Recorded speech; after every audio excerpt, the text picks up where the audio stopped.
अस्सलाम वालेकुम। स्टार्ट करें हम।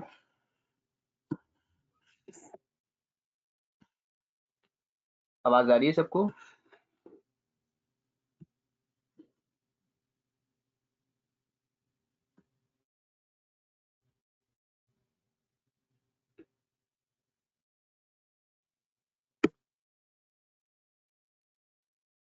सबको आवाज आ रही है? मैं स्टार्ट कर सकता हूँ भाई? चलें, वेरी गुड।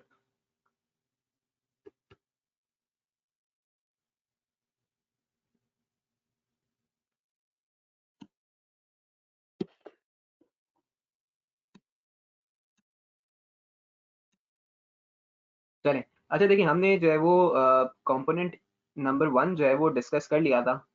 ठीक है, हमने ये बात की थी, हमने कहा था कि भाई आपके पास name of company, selection of name की बात की थी। ठीक है, उसी लाइट के अंदर हमने चेंज ऑफ नेम की और रेक्टिफिकेशन ऑफ नेम की हमने, और पब्लिकेशन ऑफ नेम के ऊपर डिस्कशन किया। फिर किस तरह से कौन सा नाम रख सकते हैं, कौन सा नहीं रख सकते, किसके लिए अप्रूवल रिक्वायर्ड है, ये सारी बातें भी हमने की थी। अब हम कंपोनेंट नंबर 2 एंड 3 के ऊपर डिस्कशन कर लेते हैं कि भाई अगर आप इनकॉर्पोरेशन ऑफ कंपनी करवाना चाहते हो तो उसमें सेकंड और थर्ड पार्ट क्या होगा, preparation of memorandum and preparation of articles. ठीक है, पहले बात कर लेते हैं मेमोरेंडम की। तो उसने कहा देखिए कुछ क्लॉजेज हैं कि जो मेमोरेंडम में आना जरूरी है। ठीक है, कौन से क्लॉजेज होंगे? ठीक है, तो हमने इसको जो है वो 20 सेक्शन 27, 28 और 29 तीन के अंदर इसे डिवाइड किया है। ठीक है, एक है लिमिटेड बाय शेयर्स, एक है लिमिटेड बाय गारंटी और एक है अनलिमिटेड लाइबिलिटी वाली कंपनी। उसने कहा भाई हर केस के अंदर नाम तो होगा, नाम भी होगा और पैरेंथेसिस भी होगा, नाम भी डिफरेंट होगा। ठीक है, और पैरेंथेसिस लेकिन एक ही होगा। अगर for example limited by shares है तो हमने कहा भाई पब्लिक लिमिटेड कंपनी है तो नाम में लिमिटेड आएगा, प्राइवेट लिमिटेड है तो प्राइवेट लिमिटेड आएगा, सिंगल मेंबर कंपनी है तो एसएमजी प्राइवेट लिमिटेड आएगा। अगर गारंटी है, ठीक है, तो गारंटी लिमिटेड आएगा। अगर अनलिमिटेड लाइबिलिटी वाली कंपनी है तो अनलिमिटेड आएगा। ठीक है, तो हमने कहा नेम प्लस पैरेंथेसिस, ये आपका फर्स्ट क्लॉज है। फिर उसने कहा सेकंड क्लॉज, सेकंड क्लॉज कौन सा है? रजिस्टर्ड ऑफिस क्लॉज, कि भाई वो प्रोविंस या part of Pakistan which is not part of province, आप कहाँ रजिस्टर्ड है? पार्ट ऑफ मतलब या तो प्रोविंस में होंगे या part of Pakistan which is not part of province, for example Islamabad capital territory. ठीक है, तो उसने कहा कि भाई जहां आप जो है वो अपना आपका रजिस्टर्ड ऑफिस है, तो उसने कहा भाई registered office limited by shares में भी होता है, लिमिटेड बाय गारंटी में भी होता है और अनलिमिटेड लाइबिलिटी वाली कंपनी में भी होता है। अब उसने कहा भाई जो भी आपका रजिस्टर्ड ऑफिस है वो with in 30 days of incorporation आप नोटिफाई कर दें रजिस्ट्रार को कि भाई हाँ मेरा यही एड्रेस है for the purposes of correspondence, communication and notices. ठीक है, और अगर आपका कभी रजिस्टर्ड ऑफिस चेंज हो, ठीक है, तो आप क्या करेंगे? हमने कहा भाई अगर आपका रजिस्टर्ड ऑफिस कभी चेंज हो तो आपने क्या करना है? इंटीमेट करना है रजिस्ट्रार को with in 15 days of change. ठीक है, और साथ में आप क्या पास करेंगे? स्पेशल रेजोल्यूशन भी पास करेंगे। कब? कि जब आप one city in a province to another city in a province move करें, यानी कराची से अगर आप लाहौर जाते हैं तो सिटी भी चेंज हो गया, प्रोविंस भी चेंज हो गया, तो आपने स्पेशल रेजोल्यूशन पास करना है। या फिर उसने कहा a city to another in any part of Pakistan not forming part of province, Karachi से निकल के इस्लामाबाद चले गए, पार्ट ऑफ पाकिस्तान तो है लेकिन पार्ट ऑफ प्रोविंस नहीं है। यानी इसका मतलब क्या हुआ? अगर आप within same province move करते हैं तो there is no requirement to pass a special resolution. However अगर आप जो है वो एक सिटी इन अ प्रोविंस से किसी दूसरी सिटी इन अनदर प्रोविंस में मूव करते हैं तो फिर आपके पास स्पेशल रेजोल्यूशन की रिक्वायरमेंट है। ठीक है, अच्छा देखिए जिस तरह से हम जा रहे हैं, ठीक है, अल्हम्दुलिल्लाह, ठीक है, जो हमारी पेस है, ठीक है, इससे इंशाल्लाह जो है वो आपका कोर्स बहुत जल्दी जो है वो एक्सपेक्टेड है कि मतलब जो बहुत जल्दी का मतलब ये नहीं है कि कल एंड हो जाएगा। ठीक है, जो मतलब 8 मंथ्स का टाइम है शायद वो थोड़ा और कम हो जाए। ठीक है, तो कोशिश करके हम जो है वो इसको जितना ज़्यादा मतलब हो सकेगा हम थॉरली प्रैक्टिस भी करेंगे और जो है वो समरीज के थ्रू। ठीक है, अब देखिए ऑब्जेक्टिव यही है कि आपको कंसल्टेंट बनाना बाद में है, पहले आपको जो है वो पेपर पास करवाना है। ठीक है, तो अगर आपका पेपर पास हो जाता है तो कंसल्टेंट तो शायद आप खुद भी बन जाएं, लेकिन अगर आपका पेपर पास नहीं हुआ तो कंसल्टेंट बनते वक्त कोई इज्जत भी नहीं होगी आपकी। ठीक है, तो रिस्पेक्टेबल वे में देखता भी नहीं है अगर आपकी क्वालिफिकेशन ना हो, आप खुद कॉम्प्लेक्स के अंदर आ जाते हैं। ठीक है, तो पहली हमारी प्रायोरिटी है कि हम पेपर को पास कर लें। एनीवेज, अब हमने कहा कि भाई दो क्लॉजेज हो गए ना, नेम क्लॉज हो गया और रजिस्टर्ड ऑफिस क्लॉज हो गया। अब थर्ड क्लॉज कौन सा है? थर्ड क्लॉज है principal line of business. Principal line of business क्या होता है कि भाई वो मेन बिजनेस एक्टिविटी जो कंपनी कैरी ऑन करना चाहती है, ठीक है, कैरी ऑन करना चाहती है कौन सी होगी? उसने कहा भाई लॉफुल बिजनेस एक्टिविटी होगी। ठीक है, या फिर इंसिडेंटल एंड एंसिलरी ट्रांजैक्शंस होंगी, जो कनेक्टेड ट्रांजैक्शंस होती हैं किसी भी बिजनेस को करने के लिए। पहली बात लॉफुल होना चाहिए, अनलॉफुल एक्टिविटी तो अलाउड ही नहीं है। फिर उसने कहा कि भाई जो भी बिजनेस एक्टिविटी कर रहे हो उसमें इंसिडेंटल और एंसिलरी ट्रांजैक्शन भी ऑटोमेटिकली कवर्ड है। ठीक है, यानी इंसिडेंटल का क्या मतलब है, किसी भी चीज को करने के लिए क्या क्या और चीजें, सपोर्टिंग चीजें की जाती हैं। ठीक है, फॉर एग्जांपल अगर आप प्रोडक्शन करना चाहते हैं तो मैं ये रॉ मटेरियल इंपोर्ट करूंगा, ये लोकली परचेज करूंगा, फिर ये प्लांट एंड मशीनरी मंगवाऊंगा, इस प्लांट एंड मशीनरी के अंदर इसको प्रोसेस, मतलब पूरा आप जो भी इंसिडेंटल ट्रांजैक्शन है वो उसमें कवर्ड होंगी। उसने कहा भाई प्रिंसिपल लाइन ऑफ बिजनेस होता क्या है, कैसे कंप्यूट करूं। उसने कहा भाई हायर ऑफ सब्सटैंशियल एसेट्स और सब्सटैंशियल रेवेन्यू। ठीक है, फिर उसने कहा प्रिंसिपल लाइन ऑफ बिजनेस जो है वो आपके पास आपके मेमोरेंडम पे आ रहा होगा। हमने कहा बिल्कुल आ रहा है। ठीक है, और आपका प्रिंसिपल लाइन ऑफ बिजनेस आपके नाम के साथ कनेक्टेड होना चाहिए। नाम एंग्रो फूड्स है, काम आप जो है वो सीमेंट का करते हैं, तो हमने कहा जस्टिफाइड नहीं है। ठीक है, तो इसका मतलब क्या हुआ कि जो भी आपका नेम है वो आपके प्रिंसिपल लाइन ऑफ बिजनेस से, और जो प्रिंसिपल लाइन ऑफ बिजनेस है वो आपके नेम से कनेक्टेड होना चाहिए।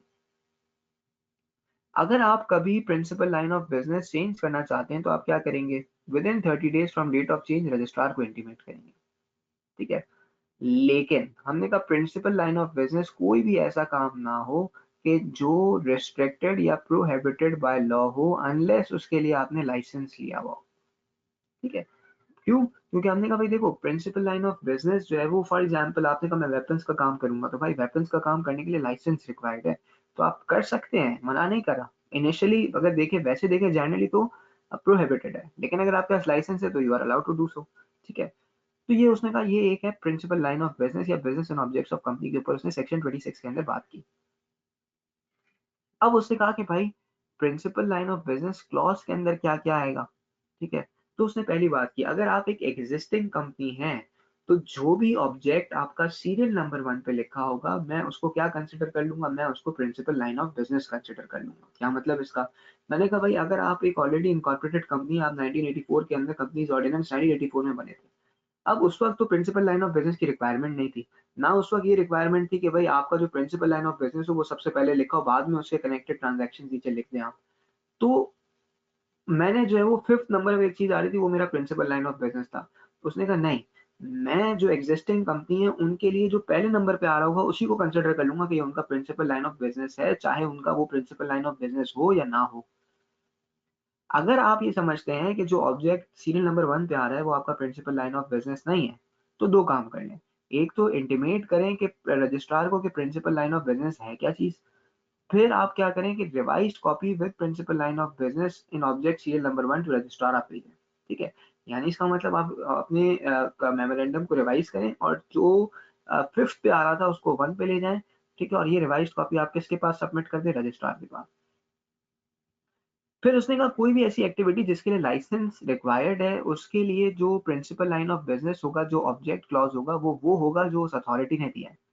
फॉर एग्जांपल अगर आपको लाइसेंस दिया है वेपन का, फॉर एग्जांपल हमने कहा कि भाई बनाने का सिंध के अंदर। ठीक है, और आप जो है वो फॉर एग्जांपल लाहौर पहुंच गए, आपने अपने मेमोरेंडम में लिख दिया कि भाई मतलब the company is allowed to manufacture the weapons for example in all over the Pakistan. ठीक है, तो इसका मतलब क्या हुआ, ये कॉन्ट्रडिक्टरी बात हो गई ना। इसका मतलब ये अलाउड नहीं है। जो लाइसेंस देने वाली अथॉरिटी ने जो प्रिंसिपल लाइन डिफाइन किया है वही आपके लिए प्रिंसिपल लाइन ऑफ बिजनेस बन जाएगा। अब हमने कहा भाई principal line of business limited by shares हो, लिमिटेड बाय गारंटी हो या अनलिमिटेड लाइबिलिटी वाली कंपनी हो, तीनों के अंदर सेम रहेगा। ठीक है, फिर इसके बाद आपके पास आ जाता है अंडरटेकिंग क्लॉज। अंडरटेकिंग क्लॉज क्या होता है, हमने कहा भाई अंडरटेकिंग क्लॉज ये है कि आपने जो है वो डिक्लेरेशन देनी है बेसिकली। डिक्लेरेशन किस चीज के लिए देनी है, उसने कहा भाई ये डिक्लेरेशन आपने देनी है कि मैं प्रिंसिपल लाइन ऑफ बिजनेस पे काम करूंगा, कोई भी अनलॉफुल काम नहीं करूंगा। मैं कोई भी ऐसा काम नहीं करूंगा जो मेल प्रैक्टिसेस के अंदर फॉल करता हो, फ्रॉडुलेंट हो, डिसेप्टिव हो। ठीक है, या कोई भी ऐसा काम नहीं करूंगा कि जिसके लिए लाइसेंस रिक्वायर्ड हो और मेरे पास लाइसेंस ही ना हो। ठीक है, इस बात की मैं अंडरटेकिंग दूंगा। इस बात की, जैसे आप जब कभी भी, जैसे फॉर एग्जांपल आई कैप भी आए होंगे तो आपने डिक्लेरेशन दी होगी ना। जब आप फर्म गए तो वहां भी आपने डिक्लेरेशन दी होगी कि भाई अंडरटेकिंग दी होगी कि भाई आप सारे रूल्स एंड रेगुलेशंस को फॉलो करेंगे फॉर एग्जांपल। ठीक है, तो उसने कहा कि भाई ये अंडरटेकिंग है बेसिकली, जो मेंबर्स दे रहे होते हैं, जो इनिशियल सब्सक्राइबर्स दे रहे होते हैं। इसी तरह से उसने कहा जब मैं लायबिलिटी की बात करता हूँ तो लिमिटेड बाय शेयर है तो liability limited, limited by guarantee है तो लायबिलिटी लिमिटेड, अनलिमिटेड लायबिलिटी वाली कंपनी है तो लायबिलिटी अनलिमिटेड हो जाएगी।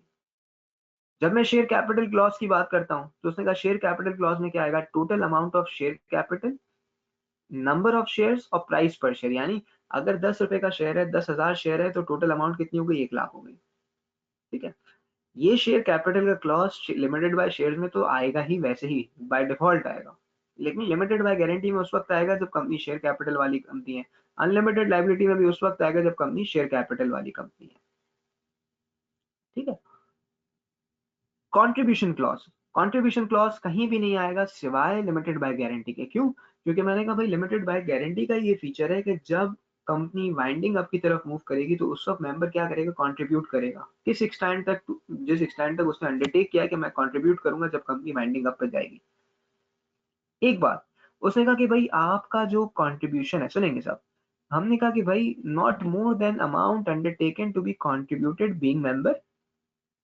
ठीक है, फॉर एग्जांपल मैंने कहा कि भाई आप मेंबर हैं और कंपनी बाइंडिंग अप हो जाती की तरफ मूव कर जाती है, तो आपने जो कहा था वो आपको देना पड़ेगा। ठीक है, या फिर उसने कहा कि भाई नहीं, आपने क्या किया कि भाई आप ceases to be a member हो गए, अब आप कंपनी के मेंबर नहीं है, तो उसने कहा आपके जाने के बाद 1 साल तक। ठीक है, फॉर एग्जाम्पल मैं, एक कंपनी है limited by guarantee without share capital, मैं उसका मेंबर हूँ। ठीक है, मैंने कंपनी छोड़ दी, आज की डेट पे कंपनी छोड़ दी, नेक्स्ट 1 ईयर तक 27 दिसंबर 2021 तक I would be liable to contribute the amount. ठीक है, जो मैंने अंडरटेक की थी। ठीक है, लेकिन वो अमाउंट उस वक्त से पर्टेन करती हो कि जब मैं मेंबर था, ये ना हो कि मेरे जाने के बाद जो है वो अंडरटेक की गई हो। ठीक है, फॉर एग्जाम्पल एक छोटी सी एग्जाम्पल देख लेते हैं। हमने कहा भाई मिस्टर ए जो है वो 1 जनवरी 2019 को मेंबर बने लिमिटेड बाय गारंटी की, उन्होंने कहा 1 लाख रुपए दूंगा। अब कंपनी वाइंडिंग अप की तरफ मूव कर गई 30 जून 2019 को। ठीक है, तो हमने कहा बिल्कुल लायबल है ये। ठीक है, कितना अमाउंट देंगे, 1 लाख रुपए का अमाउंट देंगे ये। ठीक है, दूसरा केस, हमने कहा एग्जाम्पल चेंज करते हैं, हमने कहा मिस्टर ए जो है वो सीज हो जाते हैं 30 जून 2019 को और कंपनी वाइंडिंग अप की तरफ मूव कर जाती है 31 दिसंबर 2019 को। ठीक है, दो लाइबिलिटीज हैं जो कंपनी ने अपने ऊपर ली हुई है।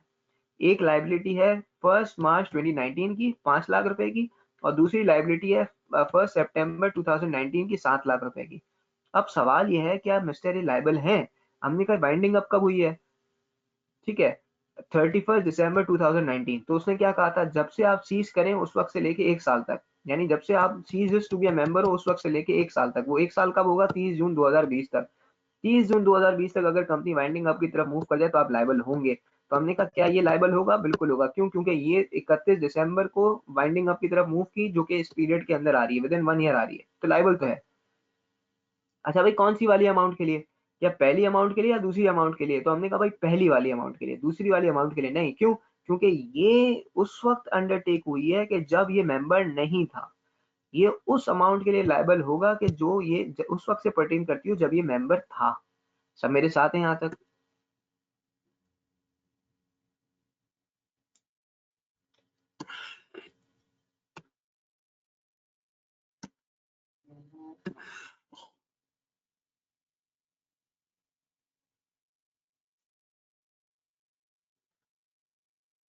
ठीक है, अच्छा एनीवेज, इसके बाद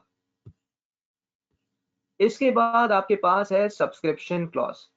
ठीक है, सब्सक्रिप्शन क्लॉज में क्या होगा, हमने कहा भाई सब्सक्रिप्शन क्लॉज के अंदर ये होगा कि मिनिमम आपने क्या लेना है, 1 शेयर लेना है। ठीक है, और जो नेम है और number of shares agreed to be taken है, ठीक है, अग्रीड टू बी टेकन है या अग्रीड टू टेक है। ठीक है, तो वो क्या होगा, सब्सक्राइबर्स मेमोरेंडम जो है वो इसके ऊपर आ रहे होंगे। यानी क्या मतलब हुआ कि भाई पहली बात, 1 शेयर तो कम से कम लेना है, फिर जिसने लिए शेयर्स और कितने शेयर्स लिए उनके नाम आ जाएंगे मेमोरेंडम के ऊपर। ठीक है, हर उस जगह पे जहाँ कंपनी शेयर कैपिटल वाली कंपनी है वहां पे सब्सक्रिप्शन क्लॉज भी आ जाएगा। ठीक है, तो ये आपके पास जो है वो डिफरेंट टाइप्स ऑफ क्लॉजेस थे। अब जरा हम कोशिश करते हैं कि इसको यहाँ से भी देख लें ना। ठीक है, अब क्योंकि बड़े हो गए हैं, छोटे तो है नहीं हम। ठीक है, तो अब यहाँ से भी देख लेते हैं। ऑल्दो हमने लास्ट क्लास में कुछ देखा है, लेकिन ये कि यहाँ से थोड़ा सा और अगर हम देख लें तो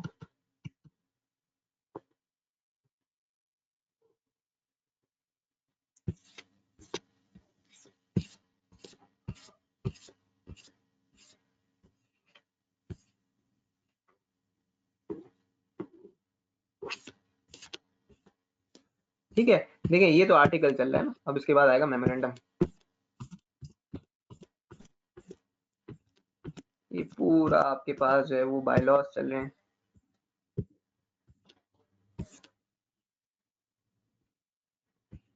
ठीक है, पहले थे लिमिटेड बाय शेयर्स वाले, ठीक है, अब ये जो है वो सिंगल मेंबर कंपनी के आ गए। ठीक है, आ गया table B, memorandum of association of company limited by shares.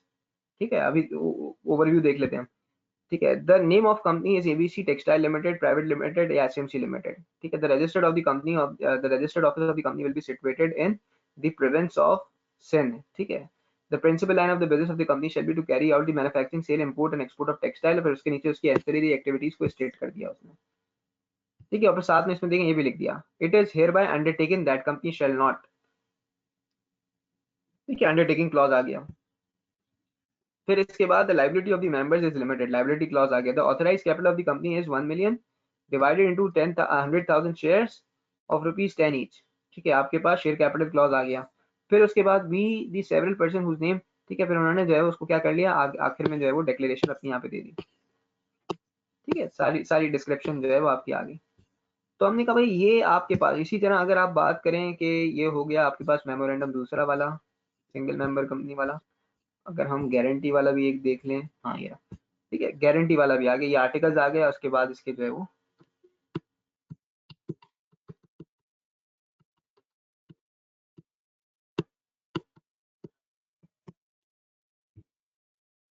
ठीक है, guarantee having a share capital क्या आ रहा है, देखो इसमें नेम आ रहा है the ABC hospital guarantee limited, the registered office of the company will be situated in the province of Baluchistan। ठीक है, फिर principal business is to run establish and manage hospitals, फिर उसके नीचे वो आ गई। फिर it is hereby undertaking that, undertaking clause आ गई। The limited liability of the members is limited.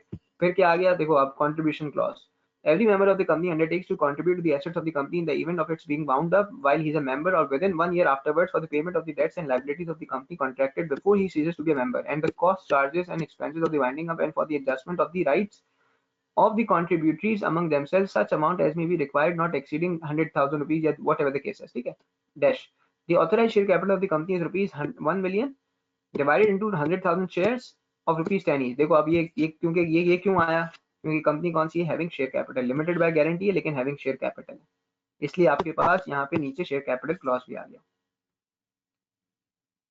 ठीक है, तो ये बेसिकली आपका जो है वो मेमोरेंडम आपके पास गिवन है। ठीक है, तो आप ये मेमोरेंडम इस तरह से नहीं आएगा कि भाई मतलब सिखा जाए कि भाई एक्सप्लेन दी या ड्राफ्ट मेमोरेंडम, ऐसे जनरली नहीं आता, वो आपसे क्लॉजेस शायद पूछ ले। ठीक है, लेकिन ये बेसिकली बेसिक अंडरस्टैंडिंग्स है जो आपकी क्लियर होनी चाहिए। एनीवेज, अच्छा फिर वो कह रहे हैं borrowing powers to be part of memorandum. इसका मतलब क्या हो गया कि भाई बोरिंग्स जो है वो अलग से दिखाने की जरूरत नहीं है ऑब्जेक्टिव्स में या प्रिंसिपल लाइन ऑफ बिजनेस के अंदर। ऑब्वियसली जब आप एक कंपनी चला रहे हो तो बोरिंग्स भी करोगे। ठीक है, बोरिंग करने के लिए क्या करना पड़ेगा, पैसे ऑब्टेन फाइनेंसिंग भी करनी पड़ेगी और सिक्योरिटीज इशू भी करनी पड़ेगी। ठीक है, दो तरीके से होते हैं ना, या तो आप ऐसे ही लोन ले लो या अपनी सिक्योरिटीज इशू करो और फिर फाइनेंसिंग ऑब्टेन करो। तो उसने कहा दोनों आपकी मेमोरेंडम का पार्ट है, अलग से बताने की जरूरत नहीं है। फिर इसके बाद वो कहता है कि भाई आपके पास है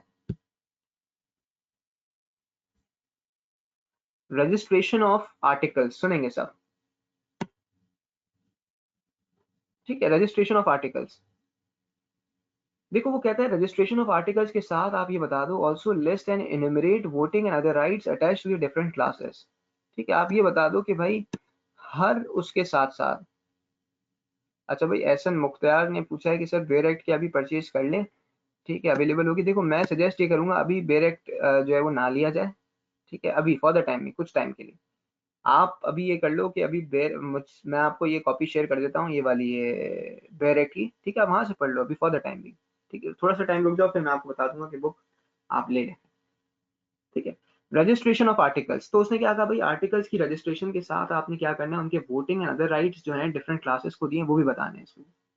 ठीक है, अगर कंपनी लिमिटेड बाय शेयर्स है तो उसने कहा एडॉप्ट ऑल और एनी रेगुलेशंस फ्रॉम टेबल ए। अभी आपने टेबल ए देखा था जहां पे आर्टिकल्स ऑफ एसोसिएशन लिखे हुए हैं। ठीक है, तो उसने कहा उसमें से क्या करें, सारे के सारे या जो रेगुलेशंस इंपॉर्टेंट है, एनी रेगुलेशंस फ्रॉम टेबल है। देखो जनरली क्या होगा, टेबल ए ही सेलेक्ट किया जाता है। ठीक है, या इसमें चीजें ऐड की जाती हैं, जनरली ये नहीं होगा मिनिमम रिक्वायरमेंट्स ऑफ टेबल ए पे कंप्लाई की ही जाएगी। ठीक है। फिर अगर कंपनी लिमिटेड बाय गारंटी है, ठीक है, या कंपनी अनलिमिटेड लाइबिलिटी वाली कंपनी है, ठीक है, तो उसने क्या कहा, उसने कहा कि भाई आर्टिकल्स के अंदर आप क्या क्या चीजें लिखेंगे, अगर लिमिटेड बाय गारंटी है या अनलिमिटेड लाइबिलिटी वाली कंपनी है लेकिन विद शेयर कैपिटल है, चाहे limited by guarantee with share capital हो या unlimited liability with share capital हो, तो उसमें क्या लिखोगे आप, उसमें लिखोगे state the amount of share capital with which company proposes to be registered, ठीक है। और अगर विदाउट शेयर कैपिटल वाली कंपनी हो, चाहे लिमिटेड बाय गारंटी चाहे अनलिमिटेड लाइबिलिटी वाली कंपनी, तो उस केस में क्या लिखोगे, state the number of members company proposes to be registered, ठीक है। दोनों में बेसिक डिफरेंस ये है ना कि वहां पे मेंबर्स की बात की जाती है, यहाँ पे शेयर कैपिटल की बात की जाती है, ठीक है। तो उसने कहा कि भाई रजिस्ट्रेशन ऑफ आर्टिकल्स के टाइम के ऊपर आप ये चीजें इनके अंदर स्टेट कर दोगे। अब उसने कहा कि भाई चाहे मेमोरेंडम हो चाहे आर्टिकल हो, सेक्शन 31 सेक्शन 37, उसने कहा भाई बहुत आसान सी बात, प्रिंटेड होना चाहिए, ठीक है, यानी आपके पास प्रिंटेड कॉपी होनी चाहिए उसकी। इसी तरह से उसने कहा भाई डिवाइडेड इनटू पैराग्राफ्स होना चाहिए। हमने देखा कि मेमोरेंडम हो या आर्टिकल्स हो, डिफरेंट पैराग्राफ्स के अंदर डिफरेंट क्लॉसेस के अंदर उसको डिवाइड किया गया है। फिर डेटेड होनी चाहिए, लास्ट में उसने डेट भी लिखने का कहा है, और साथ में उसने signed by the subscribers plus signed by the witnesses, ठीक है। पर्टिकुलर्स क्या क्या आने चाहिए, name, occupation, nationality, usual residential address, ठीक है। ये भी हमने अभी देखा कि भाई ये सारी चीजें भी आपके पास लास्ट के अंदर आप इसमें मेंशन कर देते हो ना, देखो नेम वेम सारी चीजें, नेशनैलिटी, नंबर, ये सब कुछ आ रहा है इसके अंदर लास्ट में।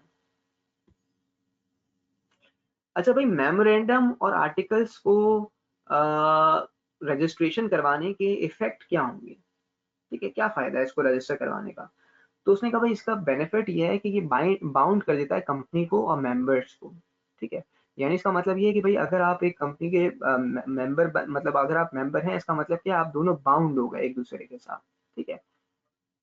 इसी तरह से amount payable against share shall be a debt due from him. For example अगर मैं कंपनी का मेंबर बन जाता हूं और मैंने पूरे शेयर कैपिटल की अमाउंट नहीं दी हुई है, ठीक है, जो आज के सिनेरियो पे ज्यादा एप्लीकेबल नहीं है, तो लेकिन हमने कहा कि अगर मैंने कोई शेयर कैपिटल की अमाउंट नहीं दी हुई है, तो वो क्या बन जाएगी, वो डेट बन जाएगी due from my side as a member या as a shareholder of the company. इसी तरह से उसने कहा कि भाई वायलेशन ऑफ दिस सेक्शन और डायरेक्शंस ऑफ रजिस्ट्रार, ठीक है, यानी इसका मतलब ये हो गया कि भाई अगर आप कोई भी वायलेशन करते हैं, ठीक है, इस सेक्शन की या रजिस्ट्रार की डायरेक्शन की which is in this regard, ठीक है, तो आपके ऊपर लेवल 1 की पेनल्टी चार्ज की जाएगी। अगेन हमने कहा भाई लेवल 1, लेवल 2, लेवल 3 की पेनल्टीज जो है वो याद रखने की नहीं है, याद रखने वाली वो पेनल्टी है कि जो फॉर एग्जाम्पल कहे कि भाई 5 साल के लिए आपको बार कर दिया जाएगा, या आपको ये कहा जाए कि इम्प्रिजनमेंट कर दी जाएगी, या ये कहा जाए कि भाई इतने मिलियन का फाइन लगेगा, ये पेनल्टीज याद रखिएगा। फिर इसके बाद वो कहता है कि भाई रजिस्ट्रेशन का प्रोसीजर क्या होगा, ठीक है। फाइनली हमने कहा था भाई अगर मैं कंपनी इनकॉर्पोरेट करवाना चाहता हूँ तो उसका रजिस्ट्रेशन का प्रोसीजर क्या होगा। तो उसने कहा कि भाई जब भी आपको कंपनी रजिस्टर करवानी हो तो आप क्या करें, रजिस्ट्रेशन जो है वो रजिस्ट्रार के पास जाएं, एप्लीकेशन फाइल करें विद प्रिस्क्राइब डॉक्यूमेंट्स, ठीक है। यानी रजिस्ट्रेशन किसके पास होगी, रजिस्ट्रार के पास। क्या करना पड़ेगा, एप्लीकेशन फाइल करनी पड़ेगी और कुछ प्रिस्क्राइब डॉक्यूमेंट्स फाइल करने पड़ेंगे। अच्छा भाई डॉक्यूमेंट्स में क्या क्या चीजें फाइल करनी पड़ेगी, उसने कहा नंबर 1 डेक्लेरेशन। डेक्लेरेशन किस चीज की, अंडरटेकिंग किस चीज की। हमने कहा कि भाई जो रजिस्ट्रेशन और अदर मैटर से पर्टेनिंग प्रोविजन है वो सारे के सारे उनको मैंने कंप्लाई कर लिया है। जो भी मेमोरेंडम और आर्टिकल है वो क्या होगा, साइंड होगा, डेटेड होगा, विटनेस्ड होगा। इसी तरह से आप उसमें क्या लिख रहे होंगे, एड्रेस फॉर कॉरेस्पॉन्डेंस लिखेंगे कि वो एड्रेस, देखो एड्रेस फॉर कॉरेस्पॉन्डेंस लिखा है, रजिस्टर्ड एड्रेस इसलिए नहीं लिखा क्योंकि अभी कंपनी रजिस्टर्ड नहीं हुई है, ठीक है। इसने कहा कि भाई ये सारी चीजों के साथ आप चले जाएं रजिस्ट्रार के पास, अब वो रिव्यू करेगा। अगर वो रिव्यू करता है, सेटिस्फाई हो जाता है, तो आपके मेमोरेंडम और आर्टिकल्स को रजिस्टर करके आपको सर्टिफिकेट ऑफ इनकॉर्पोरेशन इशू कर देगा, ठीक है। और अगर वो सेटिस्फाई नहीं होता, ठीक है, और अगर वो सेटिस्फाई नहीं होता तो उस केस में क्या होगा, हमने कहा अगर वो सेटिस्फाई नहीं होता तो सेटिस्फाई क्यों नहीं होगा, या तो कॉन्ट्ररी टू लॉ था, या फिर वो कंप्लाई नहीं कर रहा था लॉ के साथ, ठीक है। कॉन्ट्ररी टू लॉ का मतलब क्या था, हमने कहा कि भाई फॉर एग्जाम्पल लॉ के अगेंस्ट था, ठीक है, कोई ऐसी चीज थी जो लॉ के अगेंस्ट थी या उसको कंप्लाई नहीं कर रही थी, या फिर आपके डॉक्यूमेंट्स इनकम्प्लीट थे, उसमें कोई डिफेक्ट था, एरर था या ओमिशन था, या फिर आपने ऑथेंटिकेट नहीं करवाए थे, विटनेस नहीं था, साइन नहीं किया हुआ था, ठीक है। किसी भी केस की वजह से वो आपको डायरेक्ट करेगा कि भाई आप रिवाइज डॉक्यूमेंट फाइल करें और जो डेफिशिएंसीज हैं, डिफेक्ट्स हैं, उसको रिमूव करें। अगर आपने डेफिशिएंसीज और डिफेक्ट्स को रिमूव कर दिया तो रजिस्टर कर लेगा, आपको सर्टिफिकेट ऑफ इनकॉर्पोरेशन इशू कर देगा। और अगर आपने रिमूव नहीं किए डेफिशिएंसीज और डिफेक्ट्स, तो उस केस में क्या करेगा, रजिस्ट्रेशन को रिफ्यूज कर देगा, ठीक है। और फिर आप क्या कर सकते हैं, सब्सक्राइबर्स सारे के सारे या कोई एक उनमें से, ठीक है, 30 डेज ऑफ ऑर्डर के अंदर किसके पास जा सकता है, एससीसीपी के पास जाएगा, और फिर जो भी एससीसीपी का डिसीजन होगा वो क्या होगा, वो फुल एंड फाइनल डिसीजन होगा। अब उसने कहा भाई सर्टिफिकेट ऑफ इनकॉर्पोरेशन के ऊपर आपके पास क्या क्या चीजें आ रही होती हैं,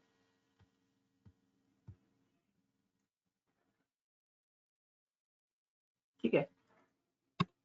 सर्टिफिकेट ऑफ इनकॉर्पोरेशन के ऊपर आपके पास क्या क्या चीजें आ रही होती हैं, उसने कहा कि भाई सर्टिफिकेट ऑफ इनकॉर्पोरेशन के ऊपर आपके पास 5 चीजें आती हैं।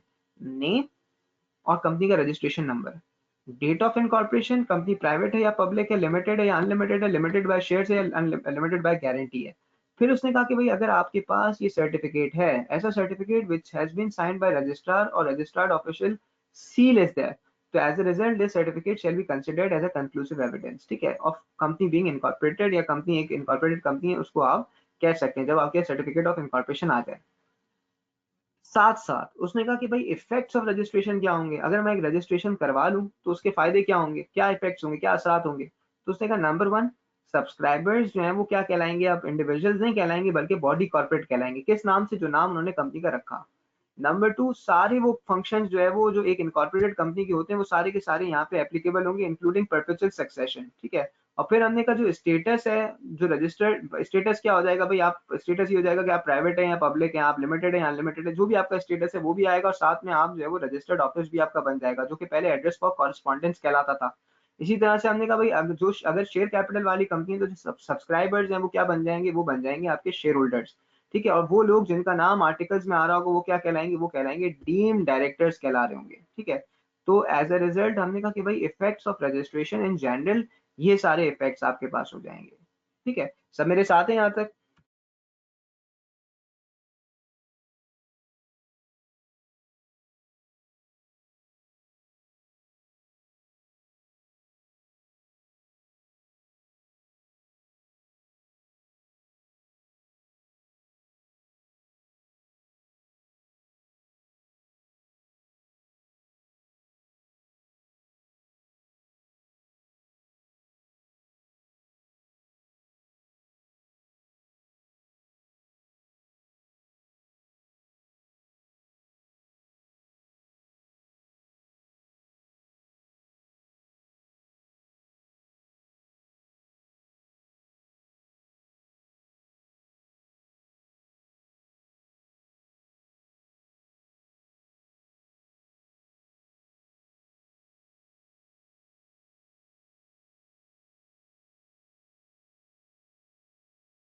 चलें भाई, परफेक्ट। अब वो कह रहा है कि भाई ऑल्टरेशन ऑफ मेमोरेंडम कैसे हो सकती है। पहली बात उसने कहा कि भाई मैं व्हेन आई से ऑल्टरेशन, तो ऑल्टर करना या ऑल्टरेशन का मतलब क्या है, तो उसने कहा कि भाई आप अमेंडमेंट्स करना बेसिकली, ठीक है, मेकिंग एडिशन और ओमिशंस विदाउट सब्सटीट्यूटिंग और destroying the main scheme of the document, ठीक है। ऑल्टरेशन का मतलब ये नहीं होता कि पूरा का पूरा चेंज कर दिया जाए, ऑल्टरेशन का मतलब ये होता है कि भाई आप ऑल्टर कर लेना, थोड़े बहुत चेंजेस जहां जहां आपको समझ आ रही, नाम चेंज कर लिया, रजिस्टर्ड ऑफिस चेंज, ये इसकी ऑल्टरेशन की बात कर रहा है वो। अब वो कह रहा है कि भाई अगर आप रजिस्टर्ड ऑफिस चेंज करने की बात करते हैं, change in registered office from one place to another, ठीक है, तो उसने कहा भाई इसके लिए दो काम करने हैं, स्पेशल रेजोल्यूशन भी पास करना है और एससीसीपी का अप्रूवल भी लेना है, ठीक है। Change in registered office from one place to another यानी क्या मतलब, एक प्रोविंस से दूसरे प्रोविंस, या इस्लामाबाद कैपिटल टेरिटरी, या ऐसे part of Pakistan which is part of Pakistan but which is not part of province, ठीक है। तो उसने कहा कि भाई आप ये काम कर सकते हैं कि अगर आप रजिस्टर्ड ऑफिस चेंज करवाना चाह रहे हैं, ठीक है, वंस अगेन मैंने कहा कि भाई रजिस्टर्ड ऑफिस चेंज करवाने का मतलब है कि one city in a province to another, या फिर आप क्या करें कि भाई एक ऐसी जगह से दूसरे part of Pakistan which is part of Pakistan but which is not part of province की तरफ मूव कर जाए। तो दो काम करने हैं, एक स्पेशल रेजोल्यूशन पास करना है और एक एससीसीपी का अप्रूवल लेना है, ठीक है। फिर उसने कहा कि भाई एससीसीपी का जब आप अप्रूवल लेंगे तो एससीसीपी ऐसे ही आपको जो है वो अलाउ कर देगा, ठीक है। तो उसके लिए उसने कुछ बातें कही हैं, सब सुनेंगे यहाँ पे। उसने कहा भाई एससीसीपी क्या करेगा, SCCP forward the copy of certified order to the registrar and company within 7 days from the date of order, ठीक है। यानी दो पार्टीज थी ना, पार्टीज टू द केस कौन सी है, हमने कहा एससीसीपी ने तो ऑर्डर पास किया है, पार्टीज टू द केस कौन सी है, रजिस्ट्रार और कंपनी, तो दोनों को ऑर्डर पास करेगा कितने डेज के अंदर, within 7 days from the date of order. SCCP ऐसे ही आपको अप्रूवल नहीं दे देगा, पहले कुछ कंफर्मेशन करेगा, SCCP confirms the alteration on such conditions and cost as deem proper having regard to rights and interest of members and creditors, क्यों change करना चाहते हो, क्यों यहाँ से उठ के दूसरी जगह जाना चाह रहे हो, कहीं इससे कहीं राइट्स पे तो फर्क नहीं आएगा मेंबर्स के और क्रेडिटर्स के।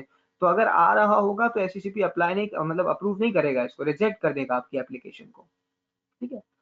फिर उसने क्या कहा, उसने कहा कि भाई जब एससीसीपी ने अप्रूवल दे दिया तो with in 30 days of order या एक स्टैंडर्ड पीरियड अगर वो अलाउ करे, कॉपी ऑफ मेमोरेंडम आपने किसको देनी है, रजिस्ट्रार को, जो आपको क्या इशू कर देगा, सर्टिफिकेट इशू कर देगा, and it shall be considered as a conclusive evidence that your registered office has been changed.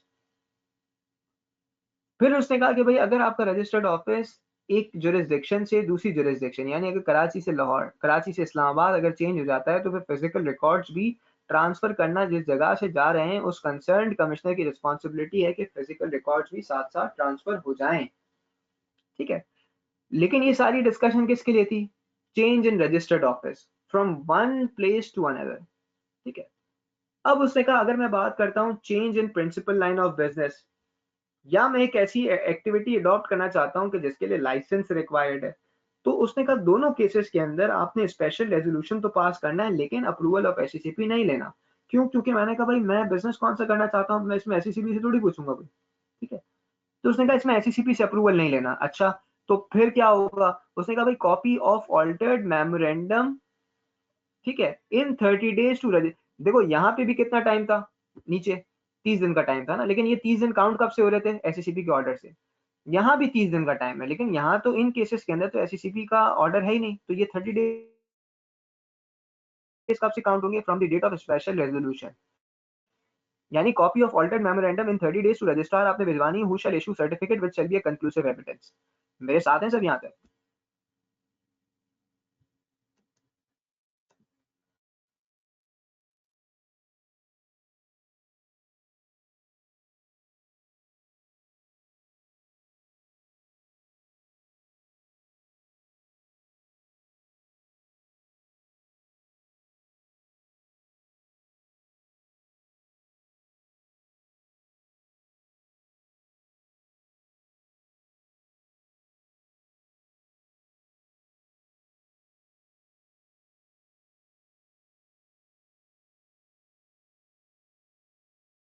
आते सब यहाँ तक, आगे बढ़ जाए।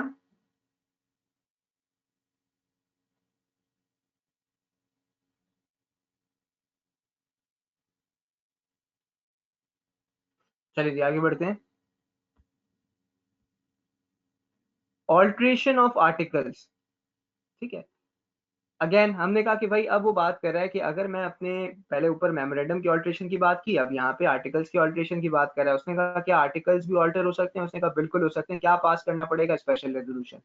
लेकिन अगर आप किसी क्लास के जो है सब्सटैंटिव राइट्स और लाइबिलिटीज को अफेक्ट करने जा रहे हैं तो उसके लिए फिर आप स्पेशल रेजोल्यूशन उस क्लास से पास करवाएं, ओवरऑल पास ना करवाएं। ठीक है। क्यों, क्योंकि उस क्लास वो अफेक्ट, भाई फॉर एग्जांपल अगर मैं किसी का वोटिंग राइट कम करने जा रहा हूँ या मैं किसी का डिविडेंड की एंटाइटलमेंट कम करने जा रहा हूँ, तो मैं सारे मेंबर से तो ना पूछूं ना, फिर मैं उनसे 3/4 की जो है वो रेजोल्यूशन पास करवाऊं, और फिर अगर वो अलाउ करते हैं, उनके रेजोल्यूशन पास हो जाता है तो फिर ऑल्ट्रेशन कर दूं। ठीक है। ऑल्ट्रेशन ऑफ आर्टिकल्स कैसे करनी है, स्पेशल रेजोल्यूशन के थ्रू। इफ अफेक्ट सब्सटैंटिव राइट्स और लाइबिलिटीज ऑफ मेंबर्स और class of members then special resolution of at least 3/4 of the members or class of members affected vote for such alteration। ठीक है। Copy of altered articles filed by the company with the registrar within 15 days of resolution। वहाँ ऊपर memorandum में 30 days में file करनी थी, articles की alteration में 15 डेज के अंदर आपने रजिस्ट्रार के पास सबमिट करना है। अच्छा भाई, effects of alteration of memorandum और आर्टिकल्स। फॉर एग्जांपल हमने कहा एक बंदा मेंबर है, ऑलरेडी मेंबर है, ठीक है, और आपने मेमोरेंडम और आर्टिकल को ऑल्टर कर दिया। ठीक है। कब ऑल्टर किया, वो 1 जनवरी को मेंबर था, 15 मार्च को आपने ऑल्टरेशन कर दी। इस तरह से ऑल्टरेशन की कि उससे कहा कि अब आप और शेयर सब्सक्राइब करें, या आप अपनी liability to contribute to share capital और टू पे टू कंपनी जो है वो क्या करें, बढ़ाएं, इंक्रीज कराएं। यानी आप अपना जो वाइंडिंग अप के ऊपर कंट्रीब्यूशन है वो बढ़ा दें, या आपने जो लिमिटेड बाय शेयर्स की अगर हम बात करें तो नंबर ऑफ शेयर्स बढ़ा दें आप। तो क्या आप उनसे ये बात करवा सकते हैं? हमने कहा नहीं कर सकते। क्यों? क्योंकि वो ऑलरेडी मेंबर है। ये बात बतानी थी तो उसको मेंबर बनाने से पहले बताते आप। ठीक है। क्योंकि अब वो मेंबर बन चुका है तो उसके ऊपर ये बात अप्लाई नहीं करेगी unless if a member agrees in writing before और आफ्टर ऑल्ट्रेशन। ठीक है। अगर वो खुद मान जाता है तो अलग मसला है, लेकिन अगर वो खुद नहीं मानता तो फिर आप उसको जबरदस्ती नहीं कर सकते इस चीज के लिए। ठीक है। फिर इसी तरह से एक छोटी सी बात, alteration of memorandum and articles shall be noted in every copy. ठीक है, ऑब्वियसली हमने कहा भाई जब एक दफा ऑल्ट्रेशन हो जाए, ठीक है, तो फिर आप क्या करेंगे कि जो लेटेस्ट कॉपी है वो प्रोवाइड करेंगे। Copies of memorandum and articles to members, ठीक है, at members request in 14 days at reasonable cost. ठीक है, अगर कोई मेंबर जो है वो मेमोरेंडम या आर्टिकल की कॉपी मांगता है तो आपकी रिस्पॉन्सिबिलिटी क्या प्रोवाइड करें, लेकिन जो भी एडमिनिस्ट्रेटिव चार्जेस है, फोटोकॉपी करवाने के जो कॉस्ट है या उसको मैनेज करने के जो कॉस्ट है, वो जरूर आप उससे रिकवर कर सकते हैं। ठीक है, एनीवेज, अब ये सेक्शन 41 और 42, ठीक है, अभी जो आप देख भी रहे थे, ठीक है, कि भाई टेबल ए के पार्ट 1 में क्या है, रेगुलेशंस दिए हुए। रेगुलेशंस क्या है, यानी आर्टिकल्स जो पूरे कॉम्प्रिहेंसिव उसने टेबल ए में दिए हुए ना। इसी तरह से टेबल ए पार्ट 2 के अंदर क्या दिए, वहां भी रेगुलेशन दिए। वो किसके लिए, वो limited by share SMC private के लिए।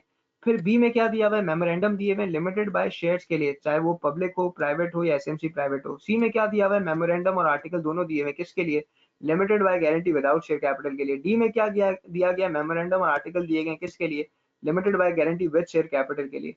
ई में क्या दिया गया, मेमोरेंडम और आर्टिकल दिए गए किसके लिए, अनलिमिटेड लायबिलिटी वाली कंपनी विद शेयर कैपिटल के। और एफ में क्या दिया गया, मेमोरेंडम और आर्टिकल दिए गए एसोसिएशन कंपनी, ठीक है, association not for profit under section 42 के लिए मेमोरेंडम और आर्टिकल्स दिए हुए हैं। तो यहाँ से आप अपने पास एक ट्रैकिंग रख सकते हैं कि भाई ये चीज जो है वो इस जगह पे अवेलेबल है। ठीक है, लेकिन ऑब्वियसली हमने कहा आपके यहाँ पेयर एक्ट होगा, आप खोल के देख भी सकते हैं उसको। अच्छा, फिर इसके बाद आपके पास एक और जो है वो चीज आ जाती है, conversion. Conversion status of company, सुनेंगे साहब। वो कहता है कि भाई अगर आप अपने आप को पब्लिक से प्राइवेट, प्राइवेट से एसएमसी, अनलिमिटेड से लिमिटेड या लिमिटेड बाय गारंटी से लिमिटेड बाय शेयर्स में कन्वर्ट करना चाहते हो तो प्रोसीजर क्या होगा। सबसे पहले उसने कहा कि आप क्या कर लें, स्पेशल रेजोल्यूशन पास कर लें। ठीक है, फिर किसके पास अप्लाई कर दें, एससीसीपी के पास इन राइटिंग अप्लाई कर दें कि मैं जो है वो पब्लिक से प्राइवेट या प्राइवेट से एसएमसी, अनलिमिटेड से लिमिटेड या लिमिटेड बाय शेयर से लिमिटेड बाय गारंटी से लिमिटेड बाय शेयर्स करना चाहता हूं। अगर एससीसीपी सेटिस्फाई हो जाता है, ठीक है, तो वो क्या करेगा, विद इन 7 डेज आपको यानी कंपनी को, रजिस्ट्रार को सर्टिफाइड कॉपी ऑफ ऑर्डर जो है भेज देगा। तो आप क्या कर लें, उसके बाद आप ऑल्ट्रेशन करें, ऑल्ट्रेशन कर दें मेमोरेंडम और आर्टिकल्स में, और उसके बाद ऑल्टर्ड कॉपी रजिस्ट्रार के पास फाइल कर दें within 15 days from date of order. इसी तरह से हमने कहा भाई अगर आप पब्लिक कंपनी थे और पब्लिक में भी पब्लिक लिस्टेड कंपनी थे और आप प्राइवेट कंपनी में कन्वर्ट होने जा रहे हैं, तो उसने कहा फिर आप क्या करें, एससीसीपी इन्फॉर्म्स स्टॉक एक्सचेंज। ठीक है, साथ साथ जो है वो क्या होगा कि भाई आप स्टॉक एक्सचेंज को भी इंटीमेशन जारी होगी। ठीक है, किसकी तरफ से, एससीसीपी की तरफ से, कि भाई अब ये बंदा जो है वो पब्लिक लिस्टेड से प्राइवेट कंपनी में कन्वर्ट होने जा रहे हैं। ठीक है, तो ताकि वो भी आपका जो ट्रेडिंग राइट एंटाइटलमेंट सर्टिफिकेट्स होते हैं, जो ट्रेडिंग करने के सर्टिफिकेट्स होते हैं, वो कैंसिल कर दें फिर आपके।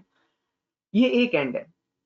ठीक है, अच्छा भाई दूसरा एंड क्या है, उसने कहा भाई अगर आप प्राइवेट से पब्लिक में कन्वर्ट होने जा रहे हैं, पहले क्या था पब्लिक से प्राइवेट, अब क्या है एसएमसी से प्राइवेट में कन्वर्ट होने जा रहे हैं, या लिमिटेड से अनलिमिटेड में, या लिमिटेड बाय शेयर से लिमिटेड बाय गारंटी में कन्वर्ट होने जा रहे हैं।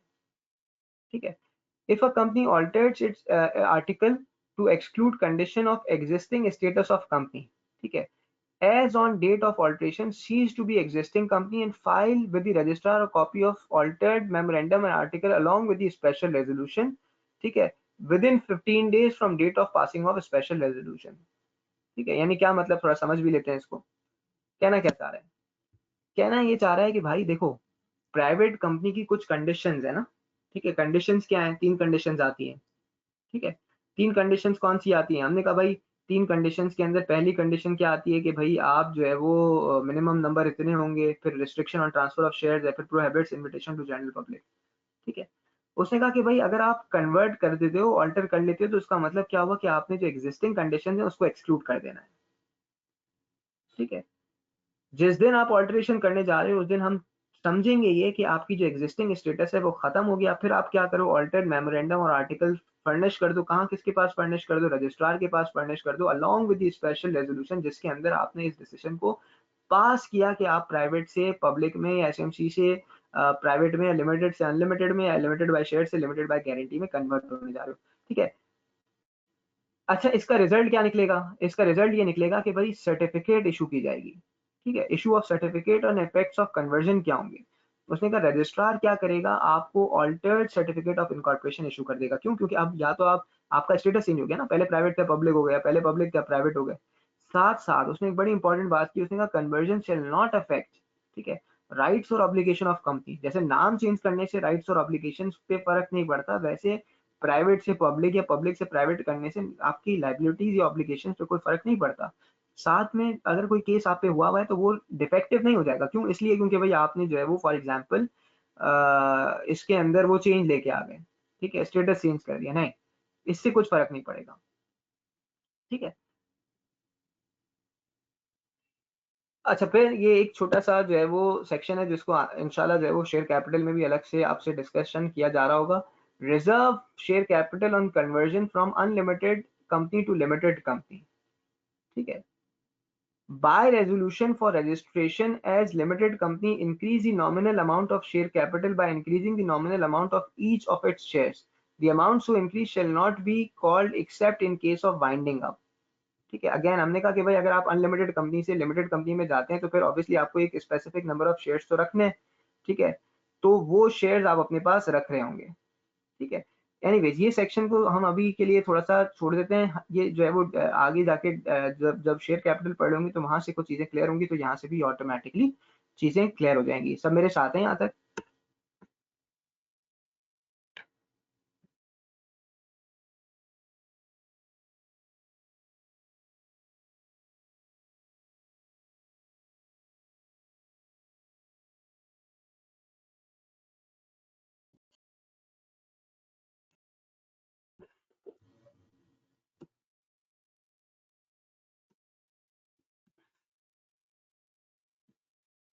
चलिए जी, परफेक्ट है। ठीक है, हम यहाँ पे जो है वो 5 मिनट्स का ब्रेक लेते हैं। ठीक है। 5 मिनट्स के बाद हम एक नए टॉपिक से डिस्कशन को स्टार्ट करेंगे। 11:55 यहाँ पे लैपटॉप के अंदर हो रहे हैं। ठीक है, 12 बजे हम जो है वो डिस्कशन को स्टार्ट करते हैं।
आप सब साथ हैं, स्टार्ट करें हम?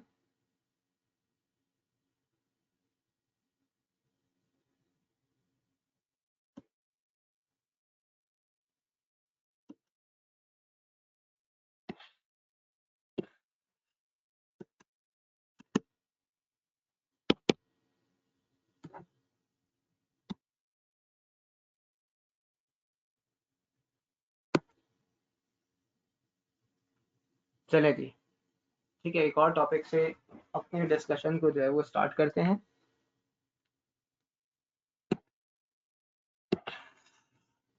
ठीक है, यही अगर आप जो है वो कैफ में पढ़ा करते थे तो जो है वो इसमें 10 15 20 क्लासेस जो है वो मेरा ख्याल है निकल जाती थी, 10 क्लासेस तो एटलीस्ट जो जितना हमने पढ़ा है। ठीक है, लेकिन क्योंकि अब आप सीए फाइनल में आ चुके हैं तो यहाँ की रिक्वायरमेंट्स डिफरेंट है। ठीक है, यहाँ पे की डायनामिक्स डिफरेंट है। ठीक है, एनीवेज।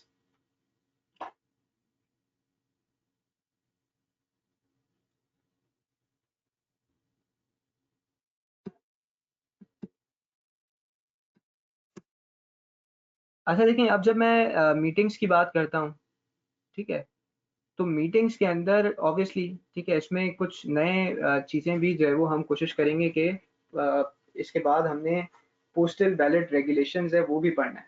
ठीक है, तो जब एक दफ़ा मीटिंग्स पढ़ लें फिर उसके बाद हम पोस्टल बैलेट रेगुलेशंस, ठीक है, जो कि आपके उसका पार्ट है, सिलेबस का पार्ट है। ठीक है, तो उसको भी हम देखेंगे। ठीक है, पहले ये पढ़ लेते हैं हम मीटिंग्स। ठीक है, तो मीटिंग्स के अंदर हमने कहा भाई 3 तरह की मीटिंग्स होती हैं। ठीक है, कौन कौन सी मीटिंग होती है? हमने कहा भाई स्टैट्यूटरी मीटिंग होती है, एनुअल जनरल मीटिंग होती है और एक्स्ट्रा ऑर्डिनरी जनरल मीटिंग होती है। हमने कहा जब मैं स्टैट्यूटरी मीटिंग की बात करता हूँ तो रखवाता कौन है? कोई भी public company with share capital रखवाती है। ठीक है, किसे नहीं रखवानी? उसने कहा कोई भी ऐसी कंपनी कि जो प्राइवेट से पब्लिक में कन्वर्ट हो आफ्टर 1 ईयर ऑफ इनकॉर्पोरेशन, तो रखवाने की जरूरत नहीं है। या फिर आपने फर्स्ट एजीएम स्टैट्यूटरी मीटिंग से पहले रखवा दी तो भी स्टैट्यूटरी मीटिंग रखवाने की जरूरत नहीं है। ठीक है, इसका मतलब क्या हुआ? हमने कहा स्टैट्यूटरी मीटिंग रखवाता कौन है? कोई भी public company with share capital. किसे नहीं रखवानी? अगर आप प्राइवेट से पब्लिक में कन्वर्ट हो रहे हैं आफ्टर 1 ईयर ऑफ इनकॉर्पोरेशन तो रखवाने की जरूरत नहीं है। या फिर आपकी एजीएम पहले हो गई तो भी रखवाने की जरूरत नहीं है। अच्छा भाई, कब तक रखवानी है? उसने कहा 9 months from the date of incorporation या 180 days from date of commencement of business whichever is earlier. यानी आपने जो है वो 9 months from the date of incorporation, ठीक है, या फिर 180 days from date of commencement of business whichever is earlier की बेसिस के ऊपर अपनी मीटिंग रखवानी है। ठीक है, अब 2 मिनट यहाँ रुक जाएंगे। अब आ जाते हैं सर हम एजीएम के ऊपर। हमने कहा भाई एजीएम किसे रखवानी है? उसने कहा हर कंपनी एजीएम रखवाएगी एक्सेप्ट सिंगल मेंबर कंपनी, यानी not required by single member company. First AGM कब रखवानी है? हमने कहा 16 months from the date of incorporation. Subsequent AGM कब रखवानी है? हमने कहा 120 days from close of financial year. यानी पहली एजीएम इनकॉर्पोरेशन डेट से 16 मंथ्स के अंदर हो जाए। सब्सिक्वेंट एजीएम कब होगी? हमने कहा कि भाई हर साल के बाद 120 डेज के अंदर। क्या एक्सटेंशन मिल सकती है? हमने कहा बिल्कुल मिल सकती है। कितने डेज की मिलेगी? नॉट मोर देन 30 डेज की। अगर आप लिस्टेड कंपनी है तो एससीसीपी से अप्रूवल लेंगे और अगर आप कोई और कंपनी है तो रजिस्ट्रार से अप्रूवल लेंगे। ठीक है, अब इसकी कुछ जो मतलब एक एग्जाम्पल भी ले लेते हैं छोटी सी। हमने कहा भाई अगर आप एक public company with share capital है, इसका मतलब आपने स्टैट्यूटरी मीटिंग रखवानी है ना। डेट ऑफ इनकॉर्पोरेशन है 1 जनवरी 2020, date of commencement of business है 1 अगस्त 2020।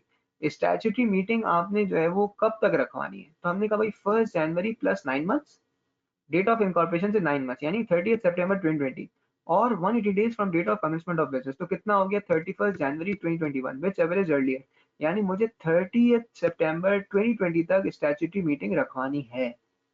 ठीक है, दूसरी एग्जांपल सुनेंगे सब। हमने कहा भाई दूसरी एग्जांपल क्या है? डेट ऑफ इनकॉर्पोरेशन है 1 जुलाई 2020, date of commencement of business है 1 अगस्त 2020। अब स्टैट्यूटरी मीटिंग कब तक रखवाएं? तो मैंने कहा भाई 9 months from the date of incorporation 31 मार्च 2021 हो गया, या 180 days from date of commencement of business, वो क्या है 1 अगस्त। तो कितना बनता है? 31 जनवरी 2021 विच एवरेज अर्लियर। तो हमने कहा भाई आपने कब तक रखवानी है? ठीक है, 31 जनवरी 2021 तक रखवानी है। इसी तरह से एक और एग्जांपल। हमने कहा भाई अगर आप एक प्राइवेट कंपनी है, ठीक है, डेट ऑफ इनकॉर्पोरेशन है 1 जनवरी 2020, date of conversion into public company with share capital क्या है? 31 अगस्त 2020, या फिर डेट ऑफ कन्वर्जन है into public company with share capital 1 फरवरी 2021।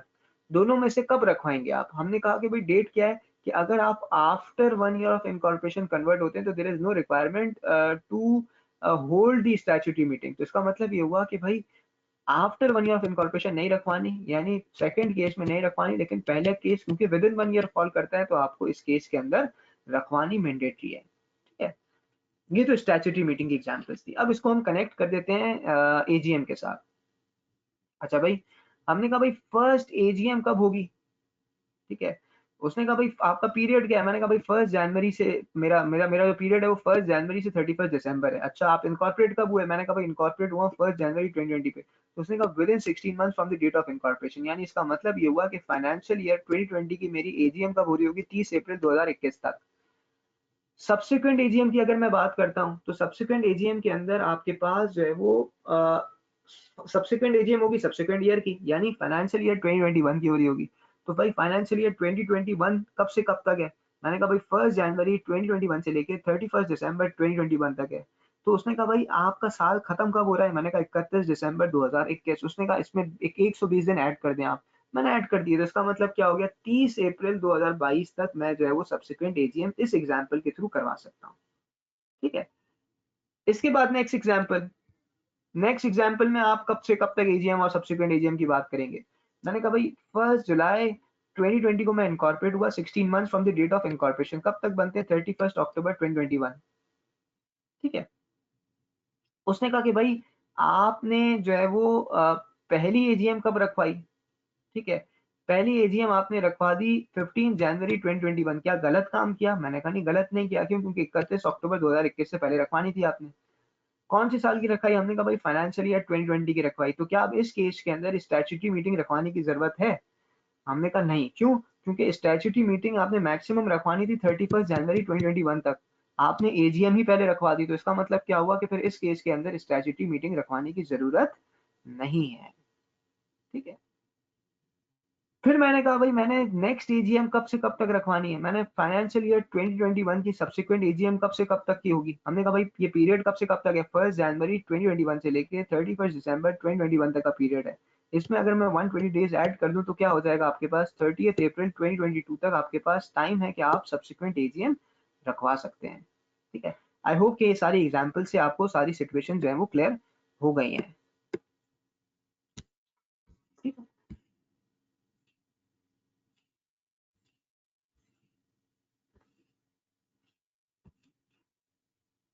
अच्छा फिर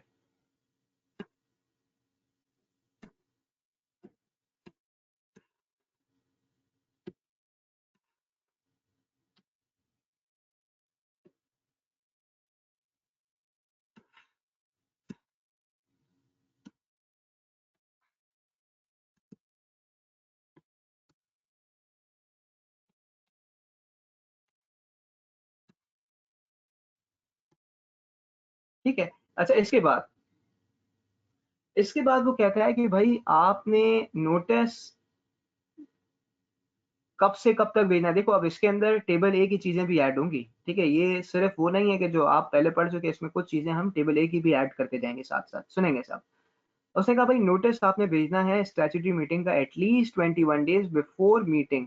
किससे भेजना है, उसने कहा मेंबर्स को। ठीक है, और स्टैट्यूटरी रिपोर्ट किसे भेजनी है, रजिस्ट्रार को भी भेजनी है। ठीक है, right after it is sent to the members. ठीक है, अच्छा ये तो मीटिंग से पहले की बात है ना कि भाई आपने 21 दिन पहले नोटिस भेजना है और स्टैट्यूटरी रिपोर्ट भी भेजनी है। ठीक है, ड्यूरिंग मीटिंग क्या होगा, हमने कहा भाई ड्यूरिंग मीटिंग आपके पास लिस्ट ऑफ मेंबर्स जो है वो ओपन फॉर इंस्पेक्शन होगी। ठीक है, आप मैटर्स डिस्कस करेंगे, कौन से मैटर्स डिस्कस करेंगे, हमने कहा भाई स्टैट्यूटरी रिपोर्ट वाले और फॉर्मेशन वाले मैटर्स डिस्कस करेंगे। ठीक है, इसी तरह से रेजोल्यूशन सिर्फ उस चीज का पास किया जाएगा जिसका प्रायर नोटिस दिया हो। ठीक है, और फिर हमने कहा कि भाई मीटिंग एडजर्न हो सकती है। ठीक है, लेकिन उसके लिए क्या देना पड़ेगा, notice for resolution to be pass in adjourn meeting shall be given before और आफ्टर द ओरिजिनल मीटिंग। यानी इसका मतलब क्या हो गया, हमने कहा कि भाई हर उस चीज का रेजोल्यूशन पास होगा जिसका नोटिस आपने दिया था। ठीक है, हर उस चीज का रेजोल्यूशन पास होगा जिसका नोटिस आपने दिया था। ठीक है, अगर आप मीटिंग को एडजर्न करते हैं और एडजर्न मीटिंग के अंदर कोई रेजोल्यूशन पास करवाना चाहते हैं तो आपकी रिस्पॉन्सिबिलिटी है कि बिफोर या आफ्टर ओरिजिनल मीटिंग आप क्या पास करवा दें, आप जो है वो नोटिस भेज दें, तो आप रेजोल्यूशन पास करवा सकते हैं। Otherwise you are not allowed to pass a resolution in the adjourn meeting. ठीक है, फिर साथ साथ उसने कहा कि भाई इस मीटिंग के अंदर आपने एक बात कही कि स्टैट्यूटरी रिपोर्ट भी आपने भेजनी है मेंबर्स को, ठीक है, 21 डेज बिफोर मीटिंग। तो स्टैट्यूटरी रिपोर्ट के पर्टिकुलर्स क्या-क्या होंगे, ठीक है? तो उसने कहा भाई 3 चीज़ें अमाउंट से पर्टेन करती हैं। नंबर 1 कि आपने जो शेयर्स अलॉट किए, कैश में किए या अदर कंसिडरेशन में किए, तो ब्रेकअप बता दें। टोटल कैश कितना रिसीव किया जो आपने शेयर्स अलॉट किए, और साथ में आप एक एब्स्ट्रैक्ट बता दें up to a 15 days, up to a date within 15 days of date of report, यानी जिस दिन आप रिपोर्ट बना रहे हैं उसके पीछे 15 दिन पहले जा सकते हैं, उससे ज्यादा पहले नहीं जा सकते, ठीक है? और उसमें क्या क्या चीजें मेंशन करें, हमने कहा भाई जो भी आपने अमाउंट रिसीव की, चाहे शेयर इशू करके, चाहे डिबेंचर इशू करके, या फ्रॉम अदर सोर्सेज, जो पेमेंट्स आपके पास आए, बैलेंस इन हैंड कितना है, प्रिलिमिनरी एक्सपेंसेस कितना है, ठीक है, जो आपने इनिशियल एक्सपेंडिचर किया, कमीशन दिया, डिस्काउंट ऑन शेयर्स दिए, डिबेंचर्स पे डिस्काउंट दिया आपने, ठीक है, जो भी केस था आपके पास। उसने कहा भाई ये 3 अमाउंट्स आपने लिखनी है, यानी फिर से सुनेंगे, हमने कहा शेयर्स अलॉटेड, जो कैश रिसीव हुआ, और abstract of payments and receipt, ठीक है? साथ में उसने कहा कि भाई नेम्स, एड्रेसेस, ऑक्यूपेशन, और अगर इनमें चेंज आया, change from the date of incorporation, किस में आया चेंज, हमने कहा डायरेक्टर में, चीफ एग्जीक्यूटिव में, सेक्रेटरी में, ऑडिटर में, या लीगल एडवाइजर्स में, तो भी आप बताएंगे स्टैट्यूटरी रिपोर्ट के अंदर क्या क्या क्या चेंज आया है इनके अंदर। इसी तरह से अगर कोई कॉन्ट्रैक्ट पहले से अप्रूव्ड है और उसमें आप मॉडिफिकेशन चाह रहे हैं तो उसके लिए भी अप्रूवल चाहिएगा, तो उसने कहा भाई इसे भी आप जो है वो स्टैट्यूटरी रिपोर्ट का पार्ट बना दें। इसी तरह से उसने कहा कि भाई अंडर राइटिंग कॉन्ट्रैक्ट्स क्या आपने किए या नहीं किए। अंडर राइटिंग कॉन्ट्रैक्ट्स क्या होते हैं, मैंने कहा भाई अगर आप शेयर्स फ्लोट करें और शेयर सब्सक्राइब नहीं होते तो अंडर राइटर्स क्या करते हैं, जो अनसब्सक्राइब शेयर होते हैं उसको सब्सक्राइब कर लेते हैं। तो क्या आपने इस तरह के कॉन्ट्रैक्ट्स किए हैं या नहीं किए। इसी तरह से उसने कहा कि भाई कमीशन और ब्रोकरेज अगर आपने दिया है किस चीज के लिए, for shares to directors, chief executive, secretary, officer, या ऐसी प्राइवेट कंपनी जिसके अंदर आप डायरेक्टर हैं, तो वो उसकी डिटेल्स भी आप बता दें। और फिर फाइनली उसने कहा कि कंपनी के affairs since incorporation, business plan, changes in share holdings और प्रोस्पेक्ट क्या है। फॉर एग्जांपल आपके इन्वेस्टमेंट्स प्लान क्या है, फॉर एग्जांपल आप अगले 10 साल में कंपनी को कहाँ देखते हैं, ठीक है, या आपकी डेट ऑफ इनकॉर्पोरेशन से लेके till the date of statutory preparation of statutory report क्या कोई चेंज आया है आपकी शेयर होल्डिंग में, अगर आया है तो वो भी आप बताएंगे हमें, ठीक है। ये सारे पर्टिकुलर्स जो इसने यहाँ लिखे, उसने कहा भाई सर्टिफाइड होंगे, साइंड होंगे। सर्टिफिकेशन कौन इशू करेगा, हमने कहा चीफ एग्जीक्यूटिव प्लस 1 डायरेक्टर, ठीक है। और अगर लिस्टेड कंपनी है तो साथ में सीएफओ भी करेगा, ठीक है। यानी हमने कहा भाई सारे के सारे पर्टिकुलर्स को सर्टिफाई कौन करेंगे, 3 लोग, ठीक है। चीफ एग्जीक्यूटिव, एटलीस्ट 1 डायरेक्टर, अगर लिस्टेड कंपनी है तो सीएफओ। लेकिन जो शुरू के 3 है उनकी सर्टिफिकेशन चीफ एग्जीक्यूटिव, डायरेक्टर और सीएफओ के साथ साथ ऑडिटर भी करेगा। क्यों, क्योंकि ये अमाउंट रिलेट करते हैं, मतलब ये जो जो चीजें रिलेट करती है वो अमाउंट से करती है, नंबर से करती है। तो इन नंबर्स को वेरीफाई कौन करेगा, हमने कहा वेरीफाई करेगा जो है वो ऑडिटर, ठीक है। तो हमने कहा भाई ये सारे प्रोविजन जो है वो स्टैट्यूटरी रिपोर्ट से या स्टैट्यूटरी मीटिंग से पर्टेन करते थे। अब थोड़ा और आगे बढ़ते हैं। हमने कहा जब मैं एजीएम की बात करता हूं तो एजीएम के केस के अंदर क्या होगा, अगेन हमने कहा कि भाई एजीएम का नोटिस भी कितने टाइम पहले आपने इशू करना है, 21 days before AGM to members. अगर लिस्टेड कंपनी है तो आपने साथ साथ किसे भेजना है, एसईसीपी को भेजना है, और इंग्लिश और उर्दू डेली न्यूज़पेपर के अंदर पब्लिश भी करना है, ठीक है। यानी क्या हो गया, हमने कहा भाई अगर लिस्टेड कंपनी है तो 21 दिन पहले सारे मेंबर्स को भेजना है, ठीक है, एसईसीपी को भी भेजना है, और साथ में 1 English daily and Urdu newspaper के अंदर पब्लिश भी करना है। और फिर उसने कहा अगर आप लिस्टेड कंपनी है तो आप अपनी मीटिंग उस जगह पे रखें जहां आपका रजिस्टर्ड ऑफिस सिचुएटेड है। अगर एसईसीपी चाहे तो आपको कोई और जगह के लिए अलाउ कर सकती है, ठीक है। फिर फिर हमने कहा भाई आपके पास है एक्स्ट्रा ऑर्डिनरी जनरल मीटिंग, सुनेंगे साहब। हमने कहा भाई एक्स्ट्रा ऑर्डिनरी जनरल मीटिंग क्या होती है, हर वो meeting other than statutory meeting in AGM is called extra ordinary general meeting. कौन बुलाता है इस मीटिंग को, हमने कहा भाई डायरेक्टर्स जो है वो इस मीटिंग को, बोर्ड ऑफ डायरेक्टर्स मीटिंग को कॉल करते हैं, चाहे तो ऑन देयर ओन मोशन या चाहे तो ऑन रिक्वेजिशन ऑफ मेंबर्स। अगर ऑन देयर ओन मोशन बुला रहे हैं तो क्यों बुला रहे हैं, क्योंकि वो चाहते हैं कि उन मैटर्स के ऊपर अप्रूवल ले लें जिनके लिए जनरल मीटिंग का अप्रूवल रिक्वायर्ड है। फॉर एग्जाम्पल मैंने कहा कि भाई कुछ पावर्स ऐसे होते हैं, जैसे अगर आप सब्सिडरी को बेचना चाहते हो, डिस्पोज करना चाहते हो, तो वो डायरेक्टर अपनी मर्जी से नहीं कर सकते, उसके लिए मेंबर्स का अप्रूवल चाहिए। तो हमने कहा जब अप्रूवल चाहिए तो जनरल मीटिंग बुलानी पड़ेगी। तो कौन सी मीटिंग होगी, हमने कहा वो ईओजीएम होगी। या फिर हमने कहा ऑन रिक्वेजिशन ऑफ मेंबर्स आप बुला रहे हो, तो अगर शेयर कैपिटल वाली कंपनी है तो ये रिक्वेस्ट कौन दे सकता है कि आप ईओजीएम बुलाओ, तो उसने कहा एटलीस्ट 10% ऑफ वोटिंग पावर वाले मेंबर्स जो है वो ये रिक्वेस्ट दे सकते हैं कि भाई आप ईओजीएम कॉल करें। या अगर विदाउट शेयर कैपिटल वाली कंपनी तो एटलीस्ट 10% ऑफ मेंबर्स इस चीज की रिक्वेस्ट दें कि आप क्या करें, आप जो है वो ईओजीएम कॉल करें, ठीक है। लेकिन अल्टीमेटली कॉल कौन करेगा, बोर्ड ऑफ डायरेक्टर्स करेंगे। तो इसलिए उसने कहा कि भाई ये मीटिंग कॉल कितने, अगर मेंबर्स ने रिक्वेस्ट किए तो कितने डेज में कॉल कर लो, within 90 days of requisition, ठीक है। लेकिन अगर मेंबर्स ये आइडेंटिफाई करें कि बोर्ड ऑफ डायरेक्टर्स ने कोई भी इनिशिएटिव नहीं लिया, प्रोसीड नहीं किया within 21 days from date of requisition, तो फिर मेंबर्स क्या करेंगे, सेम पीरियड के अंदर खुद मीटिंग को कॉल कर सकते हैं और जो भी एक्सपेंस इनकर होगा वो मेंबर्स खुद इनकर करेंगे। सब्सिक्वेंटली इनको कंपनी रीइंबर्स करेगी और कंपनी किससे वापस लेगी, हमने कहा वो डायरेक्टर्स जो डिफॉल्ट के अंदर होंगे उनसे ये अमाउंट को रिकवर कर रही होगी, ठीक है। इसी तरह से उसने कहा कि भाई ईओजीएम का नोटिस भी कितने टाइम पहले जाएगा, ईओजीएम का नोटिस भी 21 डेज बिफोर ईओजीएम जाएगा किसी मेंबर्स को। अगर लिस्टेड कंपनी है तो हमने कहा एससीसीपी को भी भेजोगे, साथ साथ पब्लिश करोगे one English and Urdu daily newspaper के अंदर, ठीक है। अब कुछ एडिशनल प्रोविजन सुनेंगे सब यहाँ पे, ठीक है। जैसे ये वन आ रहा है, वन आपको कहाँ का नजर आ रहा है, नोटिस के ऊपर आ रहा है ना, चाहे नोटिस ऑफ स्टैट्यूटरी मीटिंग हो, चाहे नोटिस ऑफ एजीएम हो, चाहे नोटिस ऑफ ईओजीएम हो। तो अब इसमें वो क्या कहता है, वो कहता है कि भाई 21 डेज नोटिस कम से कम आपने भेजना है, exclusive of day on which notice is served but inclusive of the day for which notice is given। यानी जिस दिन नोटिस दिया पहुंचा आपको वो दिन काउंट होगा, ठीक है। लेकिन इसमें से वो दिन हटा दें, ठीक है, ठीक है। फिर सुनेंगे, exclusive of the day on which notice is serve but inclusive of the day on which notice is given, for which notice is given. For example सुनेंगे, ठीक है, हमारे पास शायद यहाँ एग्जाम्पल भी आ रही है। फॉर एग्जाम्पल मैंने कहा कि भाई आपको 1 जनवरी को जो है वो नोटिस सर्व हुआ, ठीक है। और कब के लिए सर्व हुआ, हमने कहा भाई मीटिंग है 22 जनवरी को, 21 दिन पहले नोटिस सर्व हो गया आपको। तो उसने कहा भाई टोटल डेज कितने हो गए 22, तो 22 में से वो डेट माइनस कर दें जिस दिन नोटिस सर्व हुआ, यानी 1 जनवरी को हटा दें आप, तो यानी 21 दिन बन गए, ठीक है। तो इसीलिए उसने क्या कहा, उसने कहा कि भाई 21 डेज में क्या काउंट होगा, ठीक है। वो दिन हटा दें जिस दिन नोटिस सर्व हुआ, लेकिन उस दिन को मिला लें कि जिस दिन के लिए नोटिस दिया गया है, जिस दिन के लिए, यानी वो दिन कौन सा है, वो मीटिंग का दिन है। फिर उसने कहा नंबर टू, ठीक है। देखिए नंबर टू सारी मीटिंग से कनेक्टेड है, चाहे वो स्टैट्यूटरी मीटिंग हो, चाहे एनुअल जनरल मीटिंग हो, चाहे ईओजीएम हो, ठीक है। नंबर टू में क्या कहता है, chairman may adjourn the meeting with the consent of quorum present. At adjourned meeting, business left unfinished to be discussed.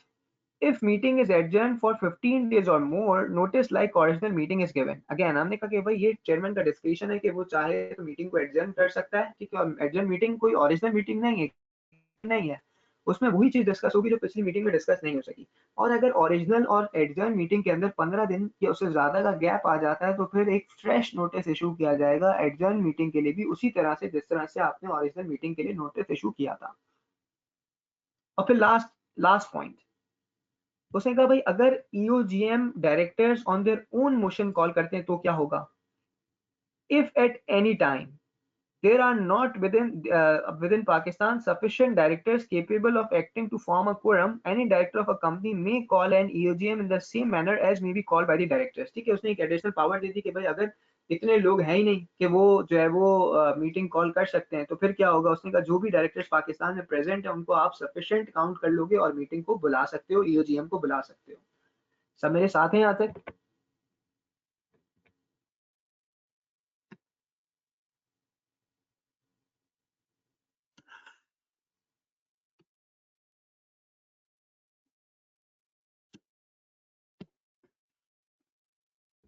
चलें इसके बाद,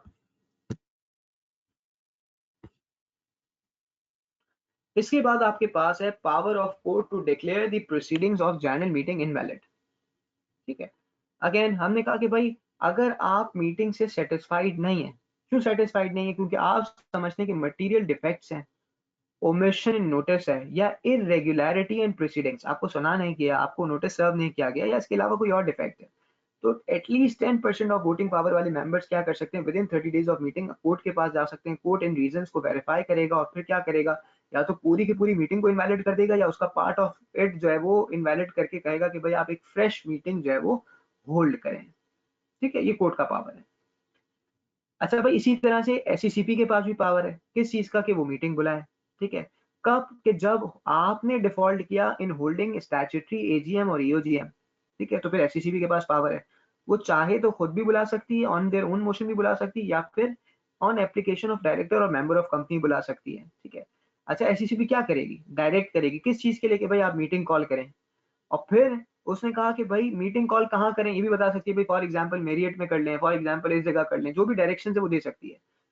इसी तरह से उसने कहा कि भाई one member present in person और proxy deem to be a member, यानी एससीसीपी के पास पावर है कि भाई आपकी जो यूजुअल कोरम की रिक्वायरमेंट्स है वो एक तरफ, लेकिन अगर एससीसीपी ने अगर मीटिंग बुलाई है तो वो ये भी कह सकता है कि एक मेंबर अगर आ गया तो भी कोरम कंप्लीट हो जाएगा, और फिर whatever decision he takes वो सारी की सारी कंपनी के ऊपर इंप्लीमेंट हो जाएगा, ठीक है। अच्छा भाई, एक्सपेंस कौन इनकर करेगा? उसने कहा भाई expense paid by the company which SCCP can direct to recover, ठीक है। किससे रिकवर करवाएगी एससीसीपी? उन लोगों से कि जिन्होंने डिफॉल्ट किया और मीटिंग को कंडक्ट नहीं करवाया ओरिजिनल फेज के अंदर, ठीक है। तो ये तो है power of SCCP to call meeting. इसके बाद वो कहता है कि भाई आपके पास कोरम ऑफ मीटिंग की बात करता है। कोरम ऑफ मीटिंग का मतलब क्या है? कि minimum number of members present, otherwise meeting नहीं हो सकती, ठीक है। कम से कम इतने लोग होंगे तो मीटिंग होगी, अदरवाइज मीटिंग नहीं हो सकती। अच्छा, उसने कहा कि भाई वो डिवाइड किस में किया? एक पब्लिक लिस्टेड कंपनी का केस है और एक अदर कंपनी का केस है। पब्लिक लिस्टेड कंपनी और other other company. Public listed company के अंदर उसने कहा कि भाई अनलेस आर्टिकल प्रोवाइड्स अदरवाइज, कम से कम 10 मेंबर्स पर्सनली या वीडियो लिंक के थ्रू होंगे जिनके पास cumulatively not less than 25% of voting power होगा, चाहे वो पर्सनली या एज प्रॉक्सीज, ठीक है। यानी पब्लिक लिस्टेड कंपनी की रिक्वायरमेंट क्या है? कि कम से कम 10 लोग होंगे, चाहे वो पर्सनली आए हो या वीडियो लिंक के थ्रू आए, लेकिन इन सारों के पास कम से कम 25% ऑफ वोटिंग पावर को रिप्रेजेंट करते हो तो मीटिंग का कोरम काउंट होगा, अदरवाइज मीटिंग का कोरम काउंट नहीं होगा। अगर मैं अदर कंपनी की बात करता हूँ तो अदर कंपनी के अंदर क्या आ जाएगा? अदर देन पब्लिक लिस्टेड, यानी पब्लिक अनलिस्टेड भी आ जाएगी, प्राइवेट भी आ जाएगी, ठीक है। तो उसने कहा भाई इस पे डिपेंड करता है क्या शेयर कैपिटल वाली कंपनी है, विदाउट शेयर कैपिटल वाली कंपनी है। अगर विदाउट शेयर कैपिटल वाली कंपनी है तो कोरम वो होगा कि जो आर्टिकल्स में लिखा है, और अगर विद शेयर कैपिटल वाली कंपनी है तो unless article provides otherwise at least two members present personally और through video link having at least 25% of voting power personally और एज प्रॉक्सीज, ठीक है। यानी कम से कम वहां 10 थे या 2 हैं, ठीक है, और दोनों जगह वोटिंग पावर की लिमिट सेम है कि भाई कम से कम 25% वोटिंग पावर को तो रिप्रेजेंट आप करते हो। अगर कोरम एब्सेंट हो जाता है with in half an hour of meeting time तो क्या होगा? उसने कहा अगर मीटिंग बुलाने वाले मेंबर्स थे और वो खुद ना आए तो फिर मीटिंग डिसॉल्व कर दी जाएगी। लेकिन अगर मीटिंग बुलाने वाले मेंबर्स नहीं थे, ठीक है, बोर्ड ऑफ डायरेक्टर्स थे, तो उस केस में क्या होगा? Adjourn same day same time next week same place, ठीक है। If quorum is not present in half an hour at given time, unless article provides otherwise, members less than 2 shall be a quorum of meeting personally or through video link, ठीक है। Again हमने कहा कि भाई अगर आपने अगले हफ्ते भी मेंबर्स नहीं आ रहे तो फिर अब क्या किया जाए, ठीक है। तो फिर उस केस के अंदर कम मतलब लेस देन 2 को भी मेंबर्स को कोरम ट्रीट कर लिया जाएगा, ऑल्दो आपके आर्टिकल्स में लिखा था 2 हो और आपके आर्टिकल्स में लिखा था कि 10 हो, तब भी लेस देन 1 को भी आप कोरम ट्रीट कर लोगे, ठीक है। अच्छा, ये प्रॉपर समरीज के अंदर आपको प्रोवाइड किया गया है ताकि यह है कि आप इस समरीज को अपने पास नोट डाउन करें, ठीक है, अपने टेबल्स के अंदर, मतलब अपने डायरीज के अंदर इसी तरह से नोट डाउन करना ताकि आपको रिवीजन के अंदर इजी हो, ठीक है। इसके बाद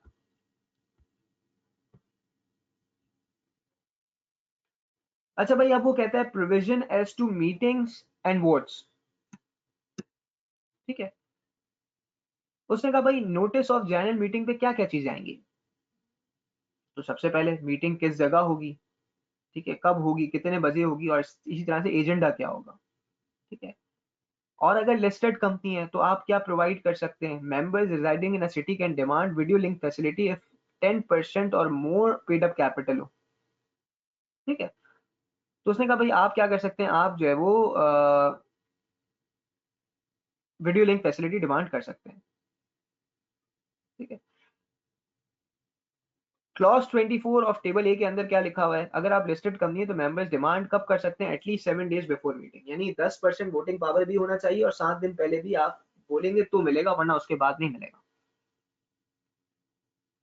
फिर उसने कहा कि भाई नोटिस किस किस को देना है, ठीक है, तो उसने कहा भाई हर मेंबर को देना है, हर डायरेक्टर को देना है, ऑडिटर को देना है, हर वो बंदा के जो नॉमिनी हो, या नॉमिनी का क्या मतलब है कि भाई entitled to receive a notice in case of death of person, ठीक है, या फिर बैंकरप्सी ऑफ मेंबर के केस के अंदर हमने कहा कि भाई आप ये प्रोवाइड कर रहे होंगे।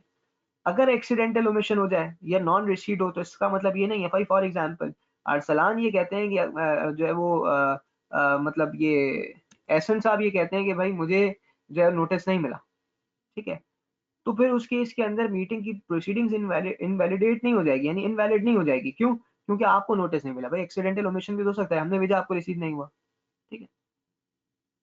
फिर उसने कहा कि भाई मीटिंग में पार्टिसिपेट कैसे कर सकते हो आप, खुद भी आ सकते हो, किसी और को भी भेज सकते हो, या वीडियो लिंक के थ्रू भी ज्वाइन कर सकते हो।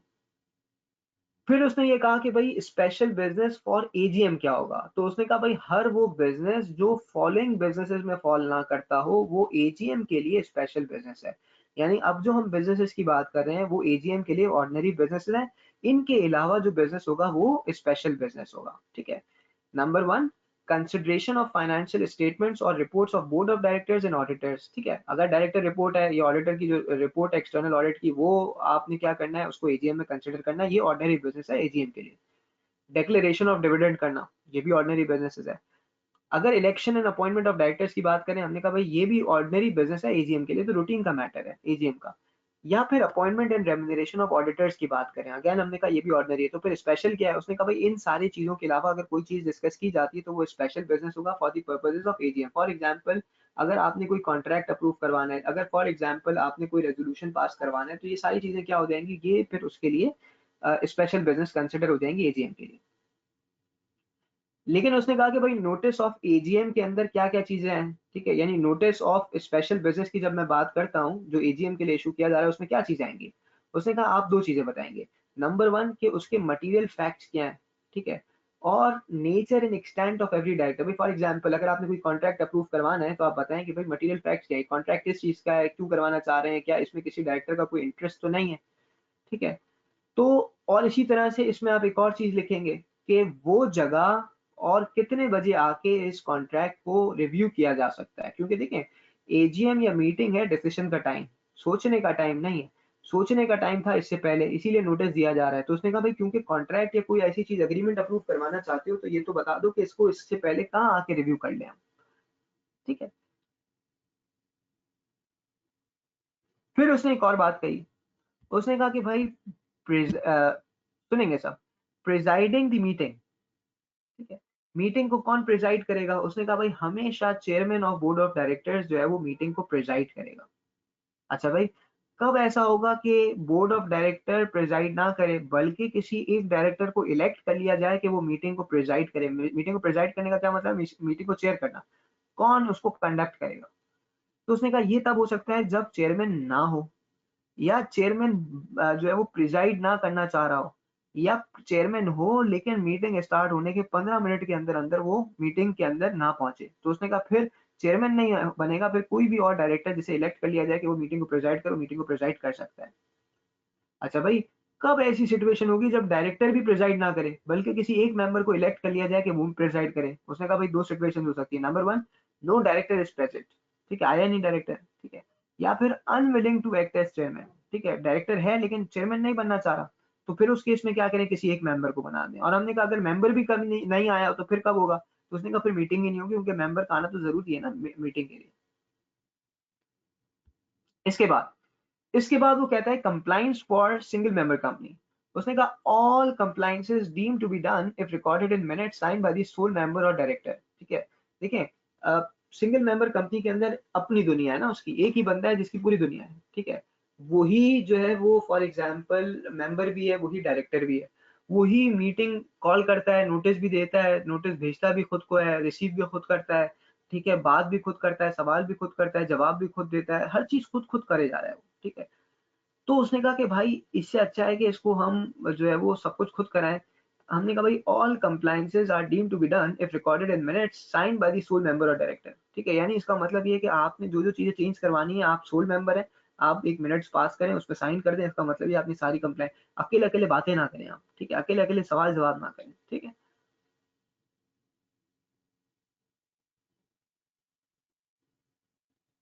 अच्छा फिर फिर इसके बाद आपके पास है वोटिंग राइट्स, ठीक है। वोटिंग राइट्स के केस के अंदर हमने कहा भाई no member having voting rights shall be barred from casting votes if article of association says, ठीक है। फॉर एग्जाम्पल मेरे पास जो है वो वोटिंग राइट्स है, मेरा आर्टिकल कहता है नहीं भाई इसको वोटिंग राइट्स नहीं मिलेंगे, उसने कहा कर ही नहीं सकता ये काम, ठीक है, कर ही नहीं सकता, ठीक है। उसने कहा वोटिंग राइट्स कैसे एक्सरसाइज होंगे, अगर शेयर कैपिटल वाली कंपनी है तो proportionate to the paid up value of shares, ठीक है, यानी इसका मतलब one share equals to one vote. Fractional votes are not considered. अगर मुझे कभी बोनस शेयर इशू हुए जिसकी वजह से भाई फॉर एग्जांपल कंपनी ने कहा कि भाई हर एक शेयर पे 0.5%, 0.5 जो है वो बोनस शेयर मिलेगा, तो भाई इसका मतलब ये हुआ अगर मेरे पास 2 शेयर होंगे तो मुझे एक बोनस शेयर मिल जाएगा, लेकिन अगर एक ही शेयर होगा तो कितने मिलेंगे 0.5, तो मेरे पास 1.5 शेयर हो गया। वोटिंग में कैसे काउंट होंगे, उसने कहा फ्रैक्शनल वोट्स इग्नोर कर दिए जाएंगे, वोटिंग में फ्रैक्शनल वोट्स कंसिडर नहीं किए जाते। यानी ये 1.5 1 हो जाएगा, ये 1.7 2 इस तरह से नहीं होगा, राउंडिंग ऑफ का इफेक्ट नहीं आएगा। अच्छा भाई limited by guarantee without share capital की बात करें तो क्या होगा, तो यहाँ भी वन शेयर वन वोट होगा, नहीं उसने कहा विदाउट शेयर कैपिटल है तो फिर one member equals to one vote हो जाएगा यहाँ पे, ठीक है। इसके बाद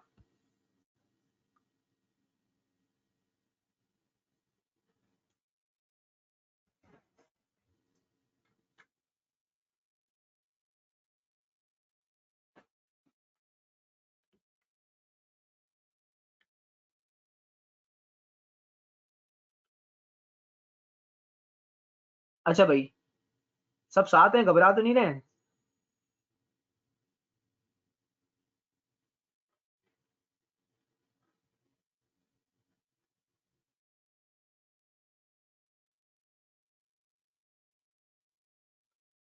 अच्छा देखिए ये एक फैसिलिटी आपके पास अवेलेबल है जो कि बहुत सारे स्टूडेंट्स इसको जो है वो एक्सरसाइज कर रहे हैं, इस फैसिलिटी को इस यूज भी कर रहे हैं, ठीक है, कि उन्होंने जो है वो रिकॉर्डेड सेशंस का एक्सेस ले लिया है, ठीक है, वो लाइव क्लासेस नहीं लेते।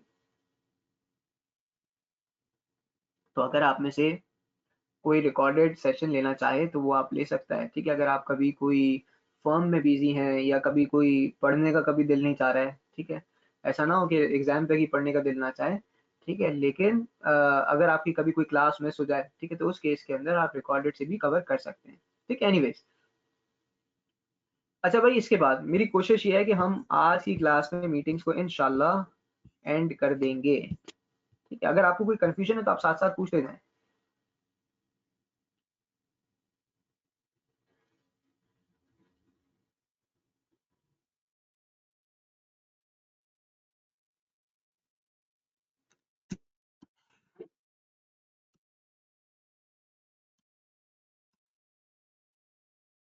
अच्छा भाई इसके बाद हम बात करेंगे, फॉर एग्जाम्पल हमने कहा कि भाई मीटिंग में डिसीजन किस तरह से होगा, ठीक है। तो डिसीजन के लिए उसने कहा हमेशा मीटिंग में डिसीजन होगा शो ऑफ हैंड से, हाथ खड़े करके डिसीजन होगा अनलेस पोल इज डिमांडेड, ठीक है। अच्छा भाई पोल क्या होता है, पोल का मतलब ये है कि फिर अब आपके रिस्पेक्टिव जो शेयर्स हैं वो कंसिडर किए जाएंगे फिर अब, ठीक है, अब हाथ तक बात नहीं रही, अब पोल की बात आ गई, ठीक है। तो उसने कहा भाई पोल कौन डिमांड कर सकता है, उसने कहा chairman on his own motion या फिर members having at least 10% of the voting power can demand the poll, ठीक है। अच्छा भाई सीक्रेट बैलेट की भी क्या डिमांड की जा सकती है, सीक्रेट बैलेट का क्या मतलब है, हमने कहा कि भाई जिसमें एक वोटर दूसरे वोटर को ना देख सके, उसके वोट को ना देख सके, शो ऑफ हैंड में तो ये होगा ना हम सब साथ बैठे हैं हमने हाथ खड़े कर दिए तो आप एक दूसरे के वोट देख सकते हैं आप, ठीक है। तो सीक्रेट बैलेट में क्या होगा, कौन कॉल कर सकता है सीक्रेट बैलेट, उसने कहा यार चेयरमैन खुद भी कॉल कर सकता है या मेंबर्स, हर वो मेंबर जिसके पास एटलीस्ट 10% ऑफ वोटिंग पावर हो वो भी डिमांड कर सकते हैं, ठीक है।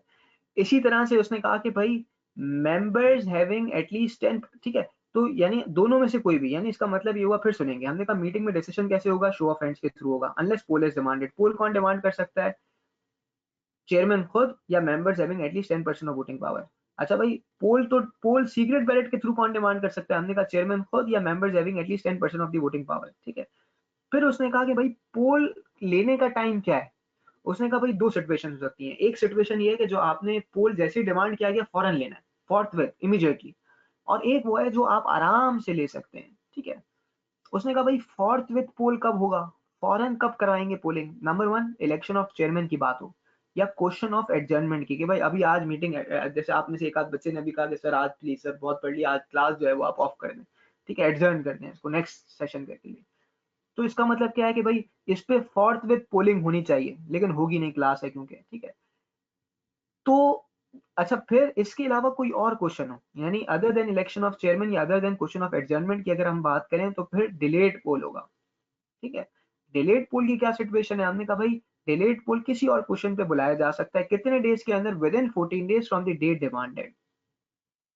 और फिर उसने कहा भाई result of poll announce by the chairman but scrutinized by chairman nominees या रिप्रेजेंटेटिव ऑफ मेंबर्स, ठीक है। ये ऐसे ही होता है ना भाई, कभी भी इलेक्शन होते हैं, जब आप पाकिस्तान में जाने इलेक्शन होते हैं तब भी ऐसे ही होता है ना कि भाई अनाउंस कौन करेगा, इलेक्शन कमीशन का चैयरमैन जो होता है वो अनाउंस करेगा, लेकिन स्क्रूटनाइज कौन कर रहा होता है, उसके हर जगह पे रिप्रेजेंटेटिव होते हैं, और जो इलेक्टेबल्स होते हैं उनके भी रिप्रेजेंटेटिव होते हैं ना, तो जो कैंडिडेट्स होते हैं वो ही खड़े होते हैं। ऐसे ही यहाँ पे भी ऐसे ही होगा। Results of the poll shall be deemed to be decision of meeting on the resolution on which poll was taken.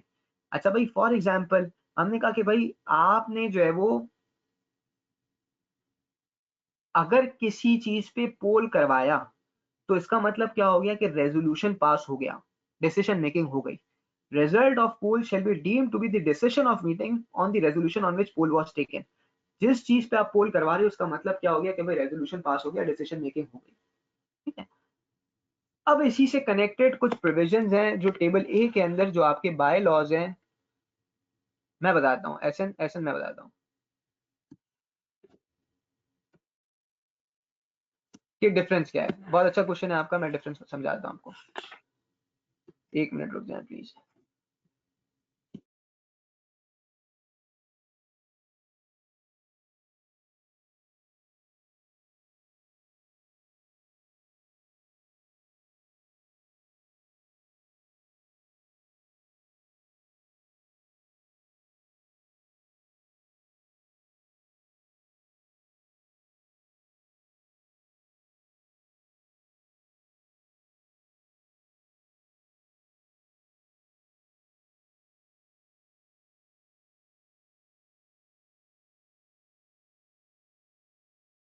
अच्छा भाई, यहाँ क्वेश्चन ये आया है एहसन मुख्तार का कि सर पोल में और सीक्रेट बैलेट बैलेट में क्या डिफरेंस है। अच्छा क्वेश्चन है आपका। देखो पोल जो है ना, मैं आपको बताऊं कि दो तरीके से हो सकता है। देखो शो ऑफ हैंड्स में क्या होता है, शो ऑफ हैंड्स का मतलब ये है कि भाई आप सब ने हाथ खड़े कर दिए, ठीक है, हर एक का हाथ बराबर है, मतलब साइज में छोटा बड़ा हो सकता है, लेकिन हमने कहा भाई हाथ तो एक ही है ना, ठीक है। तो अगर जो है वो 10 में से 6 हाथ एक तरफ है, 4 एक तरफ है, तो हमने का डिसीजन हो गया। अच्छा भाई पोल में क्या होगा, पोल में हर हाथ के पास वोट्स भी आ जाएंगे, ठीक है। हर हाथ के पास, भाई आपने हाथ खड़ा किया, आपके पास 20% वोटिंग पावर है, तो आपका 20% कंसिडर हुआ। दूसरे ने खड़ा किया, उसके पास 1% था, दूसरे ने खड़ा किया, उसके पास 50% था। हमने कहा ये हाथ तो खड़े हो रहे हैं, लेकिन इसके पास क्या है, इसमें जो है वो वोटिंग पावर भी आ गई साथ में। अच्छा भाई सीक्रेट बैलेट क्या होगा, हमने कहा सीक्रेट बैलेट ये है कि ये हाथ से नहीं होगा काम, ठीक है। ये होगा बैलेट पेपर के थ्रू, ये होगा ई वोटिंग के थ्रू, ठीक है। कि आप आए डब्बे में डाल दिया आपने, फॉर एग्जांपल जैसे होता है ना, आप जनरल इलेक्शन में भी डब्बे में बॉक्स में डाल देते हैं, आपने ई वोटिंग कर ली, फॉर एग्जांपल आपने पोस्टल बैलेट के थ्रू भिजवा दिया आपने, ठीक है। इस तरह से कि दूसरे मेंबर को पता नहीं चलेगा कि आपने वोट क्या कास्ट किया, सीक्रेट बैलेट हो गया ये। आई होप कि क्लियर हो गया आपको, ऐसे क्लियर है।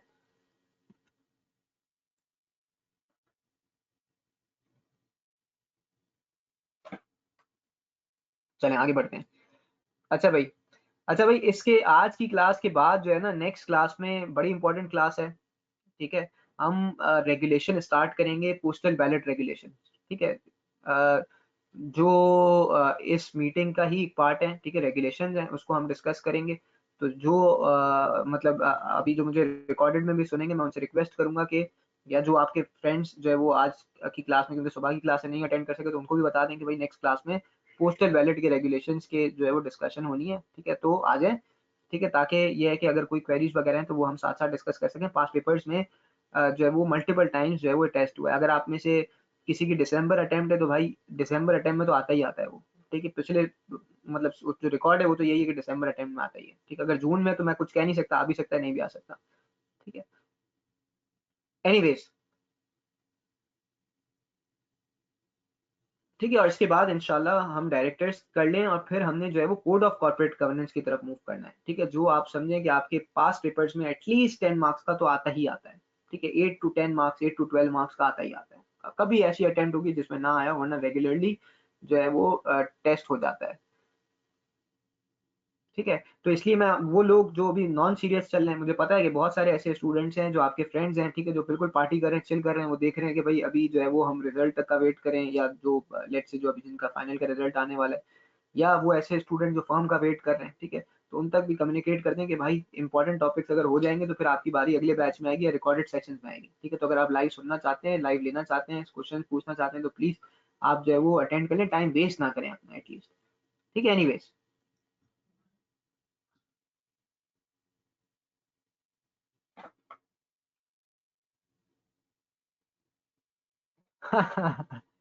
ऐसे ऐसे समझ आ रहा है, ये बताओ, ये बताओ कि कोई कंफ्यूजन तो नहीं है ना?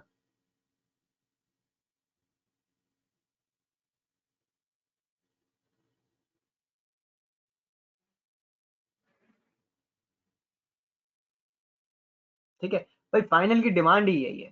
ठीक है, फाइनल के अंदर अब वो आप बच्चे जो होते हैं ना, जो होते हैं ना छोटे छोटे बच्चे जो होते हैं, ठीक है, अब आप कैफ वाले बच्चे नहीं रहे, अब आप सीनियर हो गए। ठीक है, क्योंकि कोर्स इतना बड़ा है कि आपकी इमेजिनेशन में शायद नहीं जाएगा अभी, क्योंकि अभी आपने देखा नहीं है ना। इनफैक्ट मैंने आपको सिर्फ सिलेबस दिखाया था कि भाई जो उसमें लिखा था कंपनीज एक्ट सेक्शन 1 से लेके 275, तो उसमें से 50 से 60 सेक्शन आपने कैफ में पढ़े। अब आप इमेजिन करें कि भाई वो कंपनीज एक्ट के साथ 8-10 रेगुलेशन मिला के भी जो है वो 25 नंबर के नहीं आते, तो आपका 5 से 10% का कोर्स भी नहीं था जो आप कैफ में पढ़े हो, या उससे भी कम। ठीक है, तो इसलिए जो है वो बहुत दूर जाना है हमें। ठीक है, तो साथ साथ चलते हैं। अच्छा भाई, अब टेबल ए के अंदर इसने वोटिंग से पर्टेनिंग कुछ बात लिखी है, इसलिए मैं कह रहा हूँ कि देखो, मुझे पर्सनली ऐसा फील हो रहा है कि मुझे, क्योंकि इन्फॉर्मेशन भी जो बहुत सारे स्टूडेंट्स ने दी है कि भाई जो है वो अभी हम फॉर्म का वेट कर रहे हैं सर, हम फॉर्म का वेट कर लेते हैं उसके बाद लेंगे, मुझे मसला नहीं है।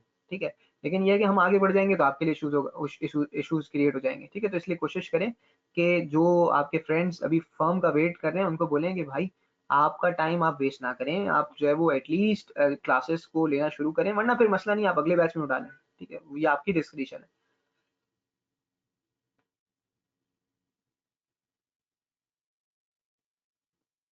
बिल्कुल बिल्कुल, देखो मुफस्सिल, इसको मैं पोर्टल पे अपलोड करवा रहा हूँ। ठीक है, मैंने आपसे एक रिक्वेस्ट ये की थी कि आपने जो है ना वो सब ने इसको कॉपी करना है अपने डायरीज के अंदर, उसका रीजन है। ठीक है, जब आप कॉपी कॉपी करोगे तो पार्शली आपको रिटेन हो जाएगा। ठीक है, तो मैं इस सारी समरीज को पोर्टल पे अपलोड करवा दूंगा, तो वहां से आप बैठ के आराम से जो है वो अपने लेजर टाइम के अंदर उसको अपने पास रजिस्टर के अंदर कॉपी कर सकते हैं।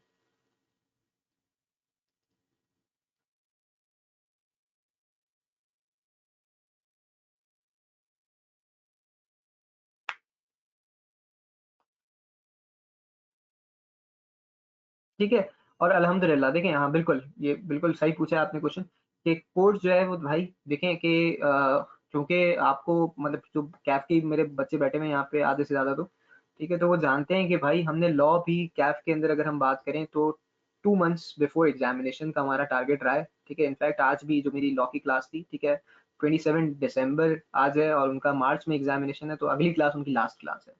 ठीक है, तो लॉ के एक्सटेंड तक ये कमिटमेंट जो है वो रहेगा। ठीक है, टैक्स में तो ऑब्वियसली हमारे पास टाइम कम होता है, लॉ के अंदर कोर्स का टाइम भी ज़्यादा होता है, तो हम कोशिश, कमिटमेंट यही है कि जो नॉर्मली रूटीन के अंदर अगर आप इंडस्ट्री के अंदर देखेंगे, जो टीचिंग फ्रेटर्निटी है उसके अंदर 8 मंथ्स 10 मंथ्स का टाइम होता है, हम कोशिश करेंगे कि इससे आपको बहुत पहले टाइम के अंदर और विद प्रैक्टिस जो है वो कोर्स को कंप्लीट करवा दें। ठीक है, मैं फिर ये कहूँगा कि आपको कंसल्टेंट बनाना मेरा ऑब्जेक्टिव नहीं है। मेरा ऑब्जेक्टिव ये रहेगा कि भाई वो प्रॉब्लम्स जो मैंने अपने पढ़ते टाइम पे फेस की, वो आप फेस एटलीस्ट ना करें। ठीक है, तो आपका उससे इजीली पेपर पास हो जाएगा। पेपर पास हो जाए फिर अब आपकी चॉइस है, आप लीगल कंसल्टेंट बने, टैक्स कंसल्टेंट बने, सीएफओ बने, जो भी बने। ठीक है, एनीवेज।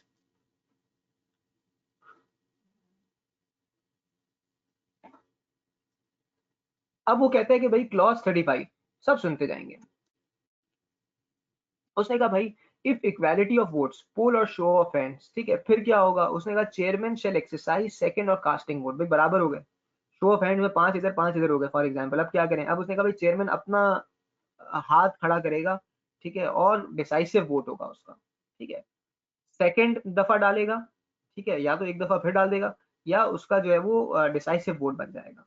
अगर जॉइंट शेयर होल्डर्स होंगे तो क्या होगा, देखो हम टेबल ए के प्रोविजन भी साथ साथ पढ़ रहे हैं। अगर जॉइंट शेयर होल्डर्स होंगे तो क्या होगा, उसने कहा भाई वोट ऑफ सीनियर, सीनियर कौन होता है, ये नहीं कि जो एज में बड़ा हो या साइज में बड़ा हो, हमने कहा भाई vote of senior whose name in register appears first is considered, ठीक है, for the purposes of voting. ठीक है, यानी मैं और एहसन दोनों अगर मेंबर्स हैं, तो हम दोनों में से जिसका नाम रजिस्टर में पहले लिखा आएगा वो कंसिडर किया जाएगा कि वो वोट डालने के लिए एंटाइटल्ड है, ऑल्दो हम दोनों ज्वाइंट शेयर होल्डर्स हैं। ठीक है, इसी तरह से a member of unsound mind can vote through his committee or other legal guardian in person or through proxy। एक मेंबर है लेकिन मेंटली तौर पे रिटार्डेड है, ठीक है, ये डायरेक्टर नहीं कह रहे हम कि डायरेक्टर रिटार्डेड नहीं हो सकता, लेकिन मेंबर तो बन सकता है ना भाई, किसी के नाम पे वोट है तो अब वो वोट कैसे डालेगा, तो उसने कहा भाई वो अपनी कमेटी या लीगल गार्डियन के थ्रू भी वोट को कास्ट करवा सकता है। इसके बाद आपके पास है प्रॉक्सी, सुनते जाएंगे। हमने कहा भाई प्रॉक्सीज के केस में क्या होगा, प्रॉक्सीज के पहले तो सुन लें कि मेंबर्स के राइट क्या है। हमने कहा भाई मेंबर्स के पास राइट है कि वो मीटिंग को अटेंड कर सकते हैं, वोट कर सकते हैं और प्रॉक्सी को अपॉइंट कर सकते हैं। प्रॉक्सी के पास क्या राइट है, उसके पास भी यही राइट है, सिवाय उस राइट के कि वो प्रॉक्सी एक और अपॉइंट कर ले। क्या राइट है इसके बाद, बोल सकता है, मीटिंग अटेंड कर सकता है, वोट कास्ट कर सकता है, लेकिन कोई दूसरा प्रॉक्सी अपॉइंट नहीं कर सकता। ठीक है, ये किसका राइट है, ये सोनली ओरिजिनल मेंबर का राइट है। अच्छा भाई और भी राइट है प्रॉक्सीज के पास, और क्या राइट्स हैं, उसने कहा भाई किसी क्वेश्चन पे वो चाहे तो पोल डिमांड कर दे, ठीक है, कर सकता है वो, लेकिन कंडीशन अप्लाई होगी कि 10% ऑफ वोटिंग पावर को रिप्रेजेंट कर रहा है नहीं कर रहा है, ये एक अलग मसला है। या फिर किसी क्वेश्चन पे चाहे तो वोटिंग ना करे, ठीक है, या आधे वोट्स डाले, ठीक है, ये मेरी मर्जी है ना, मैं क्यों पूरे वोट डालूं भाई। ठीक है, अगर फॉर एग्जांपल जनरल इलेक्शन के अंदर बहुत सारी पार्टीज हैं, ठीक है, मेरी मर्जी, मैं पीटीआई को भी, एमकेएम को, पीपल्स पार्टी को, सब पे टिक करके आ जाऊं, वो क्या होगा, ज्यादा ज्यादा क्या होगा, डिस्कार्ड हो जाएगा। या मेरी मर्जी क्या है कि मैं जो है वो एमपी की सीट पे मार्क करके आ जाऊं, एक बंदे को एमएनए पे डालू ही ना, मेरी मर्जी, मैंने डालना चाहता, ठीक है। तो इसका मतलब क्या हुआ कि भाई ये अब आपकी डिस्क्रिप्शन है, कोई फोर्स नहीं कर सकता आपको। ठीक है, अब उसने कुछ एक्सेप्शंस की, कुछ रिस्ट्रिक्शंस की बात की है प्रॉक्सीज के हवाले से। उसने कहा proxy can not be appointed if company with no share capital unless article allows. ठीक है, क्या मतलब इसका, मैंने कहा भाई अगर विदाउट शेयर कैपिटल वाली कंपनी है तो फिर आप ये देख लें कि आप जो है वो प्रॉक्सी अपॉइंट नहीं कर सकते। ठीक है, अनलेस आपका आर्टिकल अलाउ करे, आप बाय लॉ आप नहीं कर सकते, अगर आर्टिकल कहता है तो आर्टिकल को उसने पावर दे दी, वो चाहे तो कह सकता है ये। अच्छा भाई, member cannot appoint more than one proxy for the same meeting. If more than one proxy forms are submitted, then both forms deposited are invalid। यानी सुनेंगे, बड़ी इंपॉर्टेंट बात।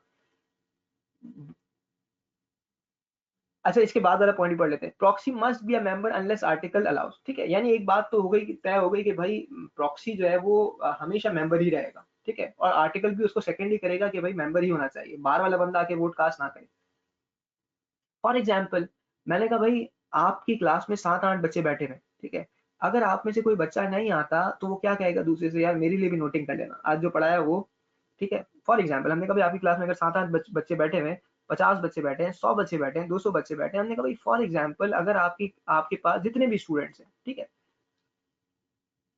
तो उस केस के अंदर क्या होगा कि भाई आपके 100 में से 7-8 तो दोस्त होंगे ना जो आए हुए होंगे। आपने कहा यार उसमें से भी एक बहुत अच्छा दोस्त था आपका, आपने उससे कहा यार तुम 7 लोगों का हमारा एक ग्रुप है, यार तुम जो है ना मेरे बिहाफ पे जो है ना वो नोट्स कलेक्ट कर लेना। ठीक है, तो यानी क्या हुआ, 100 की पॉपुलेशन में से 7 आपके क्लोज थे। ठीक है, 7 में से भी एक को आपने सेलेक्ट कर लिया कि भाई जाएं और आप मेरे नोट्स कलेक्ट कर लेना, सबको तो नहीं बोला। ठीक है, कि भाई सब कलेक्ट करके आ जाना, लेकिन था कौन, वो भी वो था कि जो क्लास अटेंड कर रहा था। ये नहीं था कि आपने घर से अपनी बहन को या अपने भाई को भेज दिया कि भाई यार आप जाएं, आज आप सीए की क्लास अटेंड करें, आज वैसे आप एमबीबीएस में होते हैं लेकिन आज आप जाके सीए की, नहीं ऐसा नहीं किया आपने, मेंबर ही था वो भी। ठीक है, अच्छा फिर हमने कहा कि भाई फॉर एग्जाम्पल अगर हम कहते हैं एक और बात कि भाई आपके पास जो है वो क्या एक से ज्यादा मैं प्रॉक्सी अपॉइंट कर सकता हूं, मैंने 7 लोगों के ग्रुप में से 3 लोगों को बोल दिया, क्या कर सकता हूं, नहीं कर सकता। अच्छा भाई बड़ी इंपॉर्टेंट बात थी हाँ ये। अब दूसरी इंपॉर्टेंट बात, उन 7 लोगों के ग्रुप में से 2 लोग नहीं आ रहे थे, और उन दोनों ने एहसन से कहा कि यार तुम क्लास लेने जा रहे हो तो तुम मेरे बिहाफ पे प्रॉक्सी बन जाना। क्या बन सकते हैं इस सिचुएशन के अंदर, क्या एहसन एक से ज्यादा लोगों के प्रॉक्सी बन सकते हैं।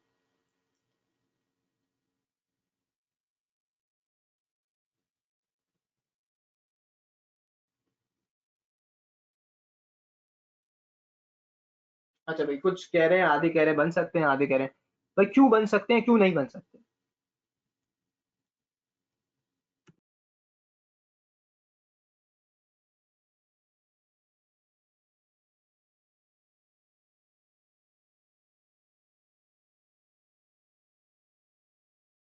अच्छा, इसलिए नहीं बन सकते क्योंकि एक से ज्यादा प्रॉक्सी। नहीं नहीं नहीं नहीं नहीं, आपने इसका मतलब पॉइंट समझा नहीं। पॉइंट क्या कह रहा है, पॉइंट कह रहा है कि member can not appoint more than one proxy. भाई, मैं कह रहा हूं कि अगर मैं किसी को अपॉइंट करना चाह रहा हूं तो मैं अपनी बजाय किसी एक बंदे को भेज सकता हूं, लेकिन एक बंदा एक से ज्यादा लोगों का प्रॉक्सी बन सकता है। ठीक है, यानी मैं किसी को अपने लिए एक से ज्यादा प्रॉक्सी अपॉइंट नहीं कर सकता, लेकिन एक बंदा एक से ज्यादा लोगों का प्रॉक्सी बन सकता है। एग्जैक्टली ऐसा, एक मेंबर एक से ज्यादा प्रॉक्सी अपॉइंट नहीं कर सकता, बिल्कुल सही बात है, लेकिन आप एक से ज्यादा लोगों के प्रॉक्सी बन सकते हैं। भाई फॉर एग्जांपल, मिस्टर ए के भी प्रॉक्सी आप बन गए, मिस्टर बी के भी प्रॉक्सी आप बन गए। ये नहीं हो सकता कि मिस्टर ए आपको भी प्रॉक्सी बनाए और आपके अलावा किसी और को भी प्रॉक्सी बनाए, दो अलग अलग बातें हैं ये। आई होप कि क्लियर हो गई है सबको क्लास में।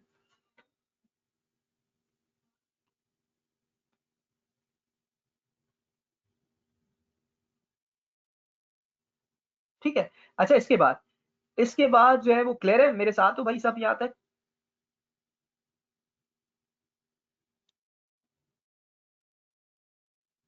चलो जबरदस्त। अच्छा भाई, इसके बाद अब वो कहता है notice of meeting. Notice of meeting के अंदर कहता है कि भाई आपने दो चीजें मेंशन करनी है। Number one, mention the right of member to appoint the proxy और अकम्पनीड बाय प्रॉक्सी फॉर्म। ठीक है, आप बताएंगे कि भाई आप प्रॉक्सी, आपका राइट है, आप प्रॉक्सी अपॉइंट कर सकते हैं और साथ में प्रॉक्सी फॉर्म भी। अच्छा, प्रॉक्सी फॉर्म आपके पास जो है वो इसमें आ भी रहा है, रेगुलेशन 42 टेबल ए के अंदर आ भी रहा है। ठीक है, ये आप आराम से देख लेंगे घर जाके, मतलब घर पे बैठे आप आराम से क्लास एंड होने के बाद आराम से देख सकते हैं लॉ के अंदर। Instrument of proxy, instrument of proxy का मतलब क्या है, प्रॉक्सी फॉर्म। ठीक है, it shall be in writing and it shall be signed by the appointer or his attorney duly authorized in writing।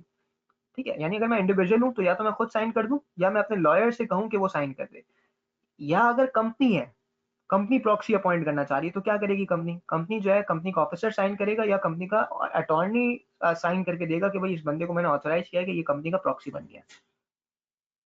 और फिर प्रॉक्सी फॉर्म के अंदर रिक्वायरमेंट्स कौन सी आपने कंप्लाई करनी है, रेगुलेशन 42 टेबल ए फर्स्ट शेड्यूल की। ठीक है, अगर आप स्पेशल रिक्वायरमेंट डालना चाहें तो आप डाल सकते हैं, लेकिन रेगुलेशन 42 की मिनिमम रिक्वायरमेंट्स तो होनी चाहिए। इसी तरह से उसने कहा कि भाई प्रॉक्सी फॉर्म आपने लॉन्च कर देना कितने टाइम पहले, पहले at least 48 hours before meeting time, excluding non working days. ठीक है, और any provision to contrary to this shall be void, यानी इसका मतलब ये होगा कि भाई कम से कम 48 आवर्स पहले आपने जो है वो प्रॉक्सी लॉन्च कर देनी है। ठीक है, लेकिन इसमें नॉन वर्किंग डेज, भाई फॉर एग्जांपल अगर मैं जो है वो, अब एग्जांपल ले लेते हैं, मंडे को 9 बजे मीटिंग है, मंडे 28, कल है ना 28, 28 दिसंबर को 9 बजे मीटिंग है। अब मुझे बताइए कि प्रॉक्सी फॉर्म कब लॉन्च होना चाहिए था।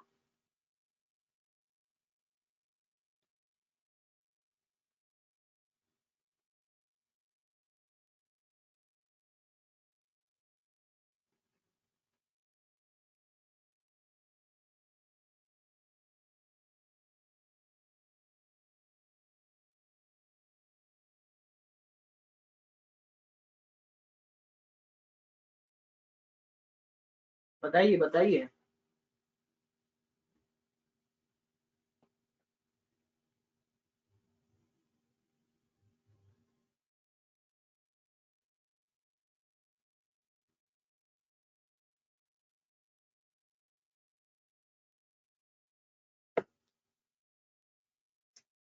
जी मुफस्सिर बताएं, अफसा बताएं क्या होगा।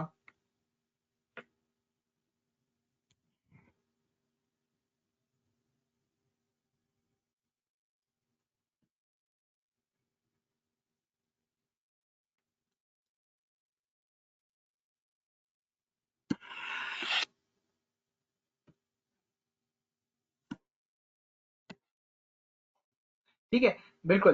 देखिए, नहीं थर्सडे 9 बजे नहीं। ठीक है, कोई कह रहा है थर्सडे, कोई कह रहा है फ्राइडे, नहीं। आपके पास भाई देखें, फ्राइडे तो नॉन वर्किंग डे था ना, 25 दिसंबर थी। ठीक है, तो इसका मतलब क्या हो गया, वेनेसडे 9 बजे। सही है, क्लियर है।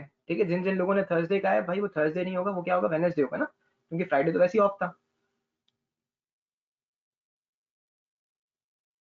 ठीक है, इसके बाद a vote given by proxy is valid unless withdrawal is received before commencement of meeting or adjourn meeting at which proxy is used। ठीक है, ऑब्वियसली मैंने कहा भाई अगर आप चाहें तो प्रॉक्सी सरेंडर भी हो सकता है। ठीक है, प्रॉक्सी जरूरी नहीं है कि आपने एक दफा डाल दिया तो खत्म हो गया, नहीं। A vote given by proxy is valid unless withdrawal is received before commencement of meeting or adjourn meeting at which proxy is used। ठीक है, अगर प्रॉक्सी से फॉर्म सबमिट किया, आपने इसको विड्रॉ कर लिया तो ठीक है, दैट्स फाइन। आप जो है वो आपका प्रॉक्सी ने अगर कोई भी वोट डाला हो तो उसको कंसिडर नहीं किया जाएगा अगर आप प्रॉक्सी फॉर्म विड्रॉ कर चुके हो। ठीक है, एनीवेज हम नेक्स्ट क्लास में जो है वो यहीं से जो है वो अपने डिस्कशन को कंटिन्यू करेंगे। ठीक है, यहाँ तक हमने कर लिया है। ठीक है, नेक्स्ट क्लास में हम इसको एंड करेंगे। वंस अगेन मैं कह रहा हूँ कि जो आपके दोस्त पार्टी कर रहे हैं, ठीक है, वो जो है वो हम नेक्स्ट क्लास के अंदर पोस्टल बैलेट रेगुलेशंस को इंशाल्लाह डिस्कस करेंगे। ठीक है, तो यहाँ से कोशिश करें कि रिवाइज भी करके आए और फिर इसके आगे हम कंटिन्यू करेंगे।